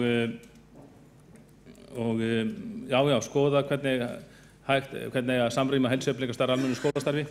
Það er örugglega hægt að gera betur í að samræma skólastarfið, heilsueflingun einhverju leyti, fylgjast betur með því að þeir sem starfa á sviðunum, þeir séu að fylgjast betur með undirstofnunum og allt því. En það kom líka fram í einhvers staðar í skýrslunni ég taldi mig ekki að lesa það milli línanna að þessar undirstofnanir, skólarnir til dæmis, telja sig vera að sinna þessu hlutverki mjög vel og óttast það í rauninni. Ég held að ég hafi lesið það einhvers staðar þó ég sé ekki með fingurinn á þeirri línu, að óttast það að með þessu starfi þá séu þau að fá enn eitt verkefni til sín. Það hefur verið skorið hressilega niður í skólunum. Skólastjórnendur þeir hafi ekki jafnmarga starfsmenn til dæmis til þess að sinna skýrslugerð og skrifstofustarfi eins og var áður og maður heyrir það mjög mikið að þeir óttast það mjög og telji sig ekki geta tekið við fleiri stýrihóps eða samræmingur verkefnum, vilja bara fá frið til þess að sinna sinni vinnu og reyna að gera það bara eins vel og þau geta í samræmi við bara fjölda tölvupósta, ábendinga, jafnvel skipana sem frá skóla og frístundasviði. En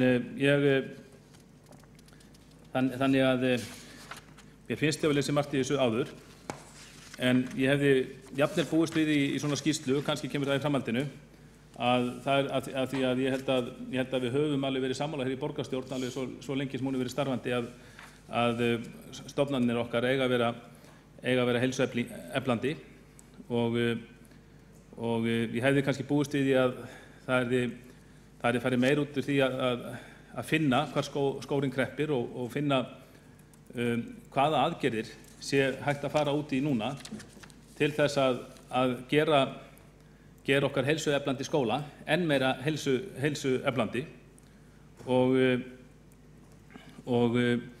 þá nefni ég að mér hefði ekki fundist neitt úr vegi að það hefur verið fjallað meir skólalóðirnar. Það er fjallað skólalóðirnar, það eiga að vera góðar, en það hefur verið allt í lagi að fá til dæmis svona skýrslu, bara stöðumat á því hvernig það eru. Af hverju hefur verið skorinu í fé til þess að bæta skólalóðir, að endurgera skólalóðir þrátt fyrir þessi mikil þörf á því. Nú skólasundið, sundlaugarnar, hafa talað um þær hér áðan, þær eru mjög mikilvægar. Sundlaugarstarfsemi er mjög mikilvæg í þessu sambandi. Var það rétt ákvörðun að forgangsraða þannig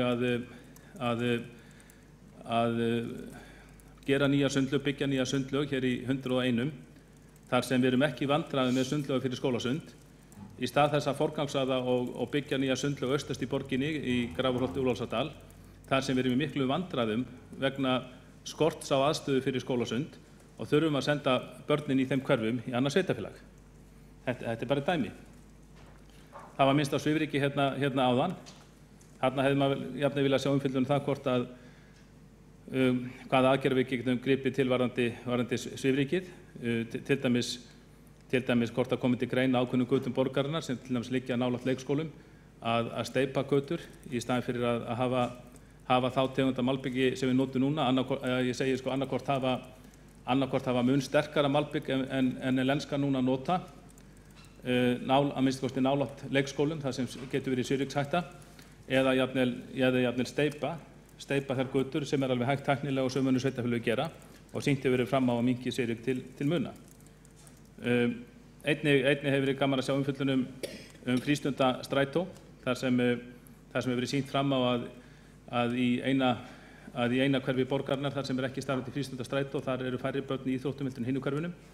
Það er Grafavogur og það er bara með því einföld leið að bæta úr og taka upp frístundastrætó þar og fjölga þar með börnum í íþróttum.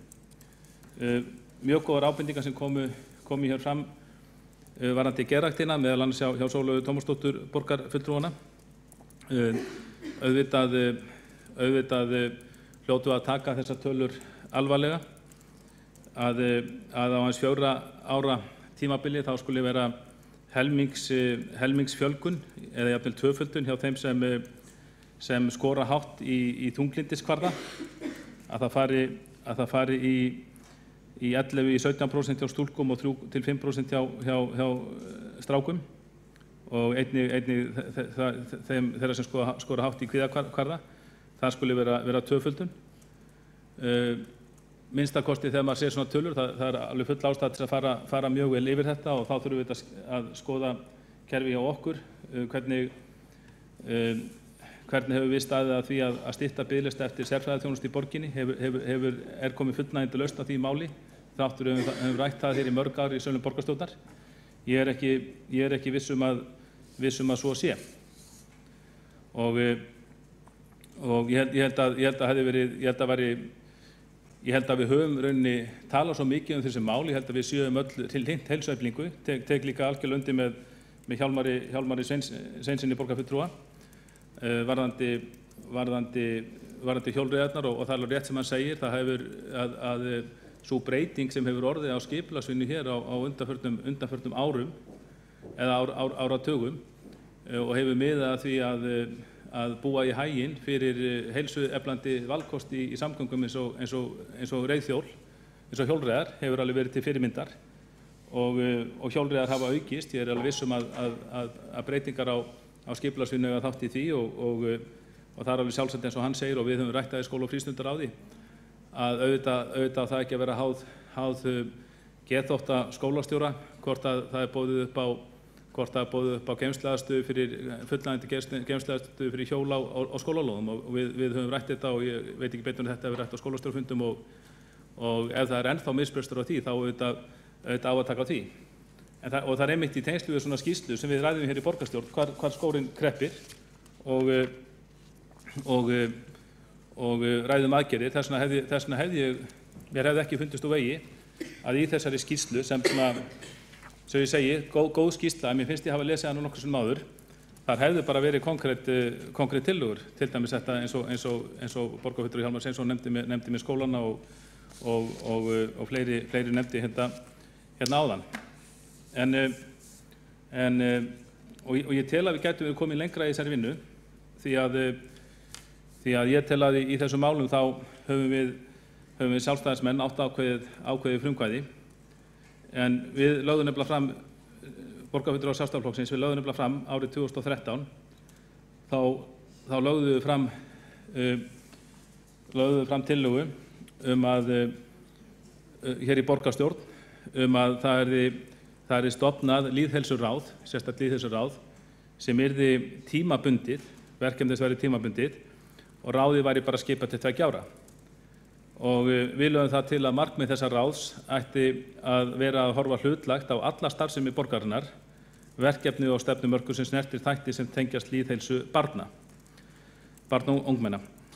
Markmið verkefnisins væri að útlista þær aðgerðir sem Reykjavíkurborg gæti farið í með það að markmiði að bæta heilsu barna, meðal annars að draga úr of mikilli tínd þeirra, bæta mataræði og auka hreyfingu. Ráðið hefði aukið það verkefni að setja fram mælikvarða svo hægt var að mæla árangur af breyttum starfsháttum eða innleiðingu nýrra verkefna. Tillögur ráðsins aðgerðir væru síðan sendar til borgarráðs til samþykktar, innleiðingar og eða framkvæmda. Og það fylgdi með tillögun að í lýðheilsuráði skyldu sitja sérfræðingar í lýðheilsuvísindum, læknavísindum, skipulagsmálum og félagsvísindum. Og þessi, eins og þið sáu, þetta er nokkuð ákveðin tillaga, það var Þorbjörg Helga Vigfúsdóttir, þáverandi borgarfulltrúi sem flutti tillöguna, mikil áhuga manneskja þessi mál og eins og þeir þekkja sem sátu með henni í nefndum í borgarstarfinu á þeim tíma. Og mjög góð tillaga þó ég segi sjálfur frá. Þarna var gert ráð fyrir því að þetta allt saman skoðað sérstöku tímabundnu ráði og síðan kemur fram konkrét tillögur. Ég man þegar þessi tillaga var flutt hér í 2013 að tillögunni var ekki sérstaklega vel tekið af meirihlutanum á þeim tíma og alls konar skýringar tíndar til sem ástæði fyrir því að það var ekki hægt að samþykkja þessa tillögu á þeim tíma og það var hægt að skoða þetta en það væri verið að vinna svo mikið í þessu og þetta var hálfpartinn óþörfu eitthvað slíkt, ég man ekki nákvæmlega umræðan, ég man að það voru kostulegar en endanum það náðist þó samstaða það að vísa tillögunni til borgarráðs og það hefur ekki frestað þessari tillögu meira en ári síðar kom upp þessi tillaga heilsueflandi borg og skipun sérstaks stýrihóps sem ég held að Dagur B. Eggertsson nýr borgarstjóri mælti fyrir og bara gott mál. Við sjálfstæðismenn studdum að sjálfsögðu þá tillögu enda litum við svo á að þarna væri bara verið að hrinda í framkvæmd þeirri tillögu sem við fluttum árið áður, þar séu þess að 2013 og tilnefndum okkar fulltrúi þessa vinnu og bara allt í góðu með það. En síðan sem kemur þessi skýrsla, hún kemur núna árið 2016, það er sem sagt rúm 3 ár frá því að við sjálfstæðismenn fluttum okkar tillögu. Ef okkar tillaga hefur verið samþykkt og henni hefur verið fylgt rétt eftir, þá hefði komið út skýrsla 2 árum síðar, það er að segja 2015, með skýrum tillögum aðgerðir. En hér erum við sem sagt 3 árum síðar með skýrslu sem er bara svona þægileg upptalning á þessum málum, en ég sé ekki tillögum beinar aðgerðir. Þannig að ég tel að því miður hafi þessi vinna bara tafist töluvert hjá okkur. Ef tillaga sjálfstæðismanna hefur samþykkt þessum tíma, þá hefðu við verið komið með fína skýrslu með tillögur að ýmsum bara konkrét aðgerðum. Hér erum við með fína skýrslu, ég ætla ekki að draga úr henni, það er bara hvet allar til að lesa hana, fín skýrsla, en það vantar aðgerðir. og við vitum það, auðvitað við höfum oft fengið engar skýrslur með konkrét aðgerðum og við erum ekki með peninga til þess að framkvæma allt í einu. En þá vil ég segja eins og að bent að vera áðan. Sumt af þessu þannig að það þarf ekki beinlínis að finna fé til þess að hrinda því í framkvæmd. Og annað þarf fé og auðvitað kannski engin ætlast til þess að koma ykkur risa fjárveiting bara strax sem hrinda öll í framkvæmd. Það eru mörg dæmi góðar skýrslur með konkrét aðgerðum sem hefur verið komið í framkvæmd kannski á mörgum árum eftir þessi fjárhagur borgarsjóðs leyfir hverju sinni. En svo eru mörg atriði, bara það sem Hjálmar Sveinsson nefndi með varðandi hjólreiðaaðstöðu við skólana sem við vitum að kostar nánast ekki neitt og er þetta að fylgja eftir bara á nokkrum komið í framkvæmd á nokkrum vikum með mjög litlum tilkostnaði. Þannig að ég fagna þessari skýrslu sjálfur sér að því ég held að hún sé ákveðin áfangi á leið sem við eigum að vera á en tel að hér hefði átt að liggja fyrir tillögur með henni skýrar aðgerðir, alveg svo við sjálfstæðismenn lögðum til í tillögu okkar sem við fluttum 16. apríl 2013 og hefðu þá legið fyrir 2015 og við verum vonandi verið komin á fullt með að framkvæma. En fyrst þar vantar þá rauninni bara hvetja til þess að rauninni á þessum ágæta grunni sem skýrsla þá vindum við okkur í þá vinnu að skilgreina aðgerðir, svona konkrétt aðgerðir til heilsueflingar sem við getum síðan undið okkur í. Kjartan Magnússon, borgarfulltrúi, lokið máli sínu þóttu frá hv. borgarstjóri til máls. Forseti, ágæta borgarstjórn, ég vil byrja á því að þakka fyrir þessar umræður og rétt svona til að ramma það inn að við höfum haft þann háttinn á undanfarin ár að við tökum stefnumörkun fyrir þegar hún liggur fyrir í drögum, ræðum sem þetta á nokkurs konar vinnslustigi og síðan aftur þegar við samþykjum aðgerðaráætlanirnar og þar var að gera núna og hér hefur við farið frá mjög ítarleg vinna með skólunum, frístundastarfinu og embætti landlæknis sem að raun markar ákveðin tímamót í þessu því að bæði búið að einfalda og kannski sníða þær svona leiðbeiningar sem að landlæknir hafði stuðst við í sínu starfi varðandi heilsueflandi skóla og búa til nokkurs konar Reykjavíkurlíkan til þess að ná utan hvernig best verður að þessu staðið á hverfisvísu til þess að þetta hangi allt vel saman og verði eins markvisst og hægt er.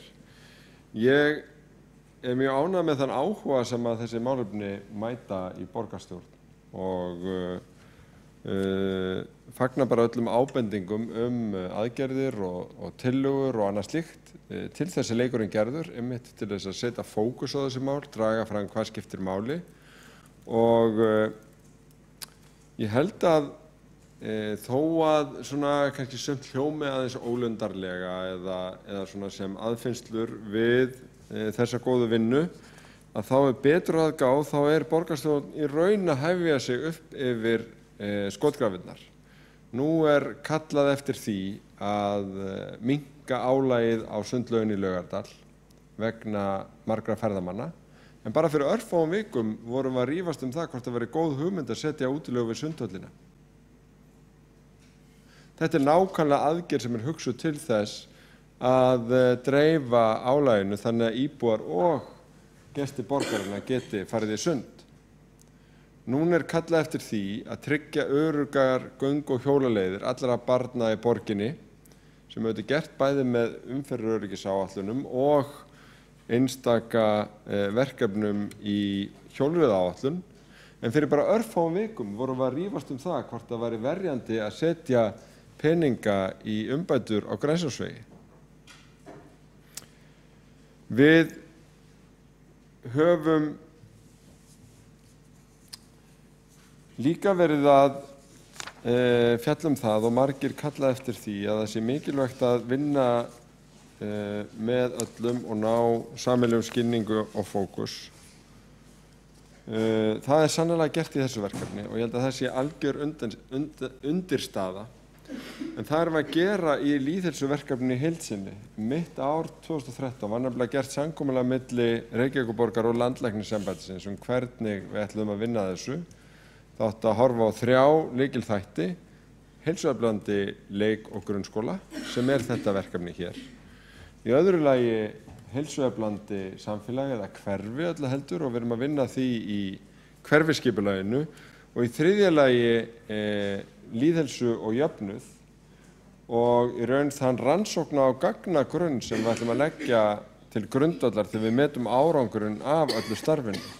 Því starfi vindur líka fram. Við verðum með stóra ráðstefnu í haust og í byrjun vikunar raunar í gær, kynnti landlæknisembættið lýðheilsuvísa fyrir heilbrigðisumdæmin sem eru gríðarlega áhugaverður þáttur í þessu, og við höfum verið að ræða og rýna með sérfræðingur landlæknis í þessu lýðheilsustarfi. Ég sé fyrir mér að við skilgreinum lýðheilsuvísa eða töluleg markmið fyrir öll hverfin helst fyrir haustið og kynnum drög að þeirri stefnumörkun í haust og síðan aðgerðir í kjölfarið, því að markmiðin þurfa að vera býsna skýr og aðgerðin eiga síðan að miða því að ná þeim markmiðum og breytast eftir því sem að árangurinn sýnir sig. Það er alveg hárrétt sem hér hefur verið bent á í umræðinni að það er mjög margt fróðlegt sem fram kemur þegar ofan í þetta er kafað, til að mynda munurinn á kynjunum þegar kemur að kvíða á unglingsaldri, og það er bara eitt af því sem við þurfum að takast á við, horfast í augu við og bregðast við. Þannig höfum við unnið þegar kemur að málunum barna og unglinga, og árangurinn í forvarnastarfinu er hvað best dæmi En nákvæmlega hvernig hefur svo árangur náðst? Jú, með því að mæla reglulega út frá skýrt skilgreindu markmiðum, bregðast við með aðgerðum þar sem þarf, og þá er ég ekki að tala að bregðast við meðaltölunum. Því að meðaltölun er nefnilega býsna góð. Börnum líður betur á höfuðborgarsvæðinu heldur en í öðrum landshlutum. Einelti er langminnst þar. Það er ekki þar með sagt, og þetta var kynnt í gær, og þetta skoða þessar tölur allar saman inn á heimasíðu Landlæknisembættisins, en það er ekki þar með sagt að það gildi þvert yfir. Og þróunin getur verið hjá einstökum hópum eins og við erum að ræða núna varðandi kvíða unglingsstúlkna.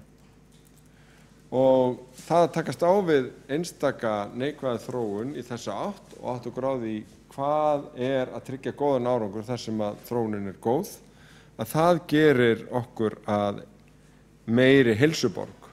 Og þannig erum við að vinna og viljum vinna í þessu verkefni. Innleggin hér í umræðinu nýta sannarlega í frekari tillögugerð og ég á von á því að þessi mál verði fyrirferðarmikil í umræðunni og pólitískri stefnumótun á næsta vetri, líkt og hún hefur verið á þessum. Það er rétt að minna á það, við vorum nýverið að samþykkja málsmeðferð á tillögunum heilsueflingu aldraðra sem eru algjör tímamót í vinnu við heilsueflingu eldra fólks í Reykjavík og raunar á Íslandi. En ég held að við eigum að velta fyrir okkur að leggja svipaðan rannsóknargrunn og við höfum gert varðandi málefni barna og unglinga þegar kemur að eldra fólki. Því að það er mjög hrattvaxandi hópur og ég held að við verðum markvissari í allri vinnunni ef við vitum betur en núna tölur og hlutfall þátttakenda í ýmsum úrræðum, hverju það skilar, hvað skilar mestu og svo framvegis. Þannig sé ég fyrir mér að við vinnum með þetta verkefni og þessi mál, en grunnurinn er algjörlega lagður. Þetta er Reykjavíkurlíkan að við hvernig er unnið að þessu, sameiginlegar áherslur okkar og Landlæknisembættisins hvernig verkefni heilsueflandi skólar nýtist best í skólasamfélaginu og svo gríðarlegi áhugi sem við finnum fyrir hjá skólunum og stofnunum og starfsfólkinu, en síðast en ekki síst foreldrum og börnum, því að heilsa er auðvitað lykillinn að svo mörgu öðru og grunnur sem er lagður í æsku getur bæði nýst til góðs en auðvitað líka til ills ef að farið er út á sporinu snemma, og þess vegna er þetta svo mikilvægt til framtíðar. Háttvirtur borgarstjóri hefur lokið máli sínu og það tekur til máls borgarfulltrúi Heiða Björg Helmisdóttir.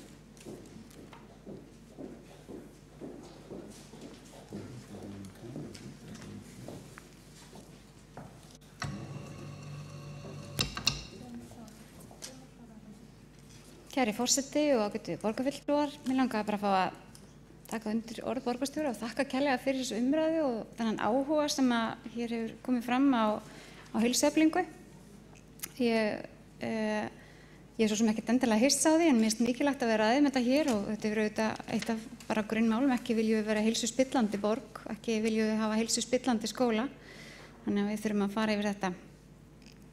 Og mér langar að fá að taka undir með borgarfulltrúa Jónu Björg Sætran að það er bara frábært að þarna fá sviðin tækifæri til þess að vinna saman að sameiginlegu markmiði og ég held að geti bara styrkt Reykjavíkurborg að vinna meira svona þvert á svið og eins og borgarfulltrúi Ilmu Kristjánsdóttir kom inn á að það er ákveðin tækifæri í þessu og myndi að horfa á það sem vel gengur og byggja líka á því og svo er hægt að mæta þeim sem að með forvörnum því sem að svona afvikur frá.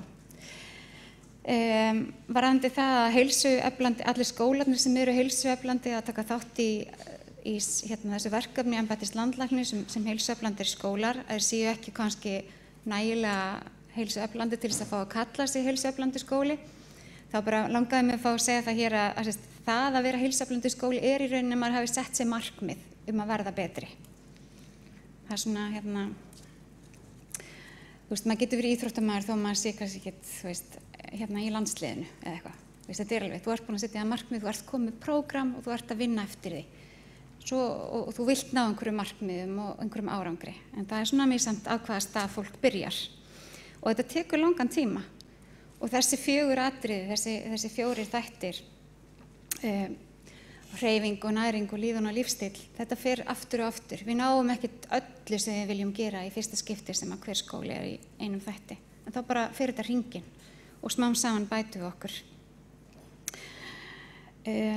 Mjög bara fínt að hér er mikill áhuga á því að hér komi fram aðgerðir sem fyrst og að þær verði unnar og kynntar og eins tölurnar sem að borgarfulltrúi Sóley Tómasdóttir kom inn á hérna varðandi mælingar, rannsóknir og greiningar. Ég held að við getum nýtt þær mjög inn í svona vinnu. Skólastjórar almennt hafa fagnað þessari leið til þess að innleiða þennan grunnþátt aðalnámskrár. Borgarfulltrúi Kjartan Magnússon var af einhverju ágjörð því að skólarnir væru að gera þetta allt saman nú þegar og hefðu lesið aðalnámskrána, en það hafa margir velt fyrir sér hvernig getum við innleitt þennan grunnþátt. Og flestir skólastjórar sem ég hef talið hafa fagnað þessari leið og sérstaklega eftir að við einfölduðum hana. Þannig og einnig hefur verið gríðarlegur áhuga á skólafrístundasviði á þessu. Og við viljum gjarnan fá að kynna þessa skýrslu sem víðast, þannig ég bara fagna því. Borgarfulltrúi Eva Einarsdóttir talaði að við ættum kannski að koma inn í ITR. Ég held að það sé frábært. Nú erum við að skila á okkur þessu verkefni sem við erum búin að vera að vinna í alveg í heilt ár og viljum gjarnan skila því að okkur sem best.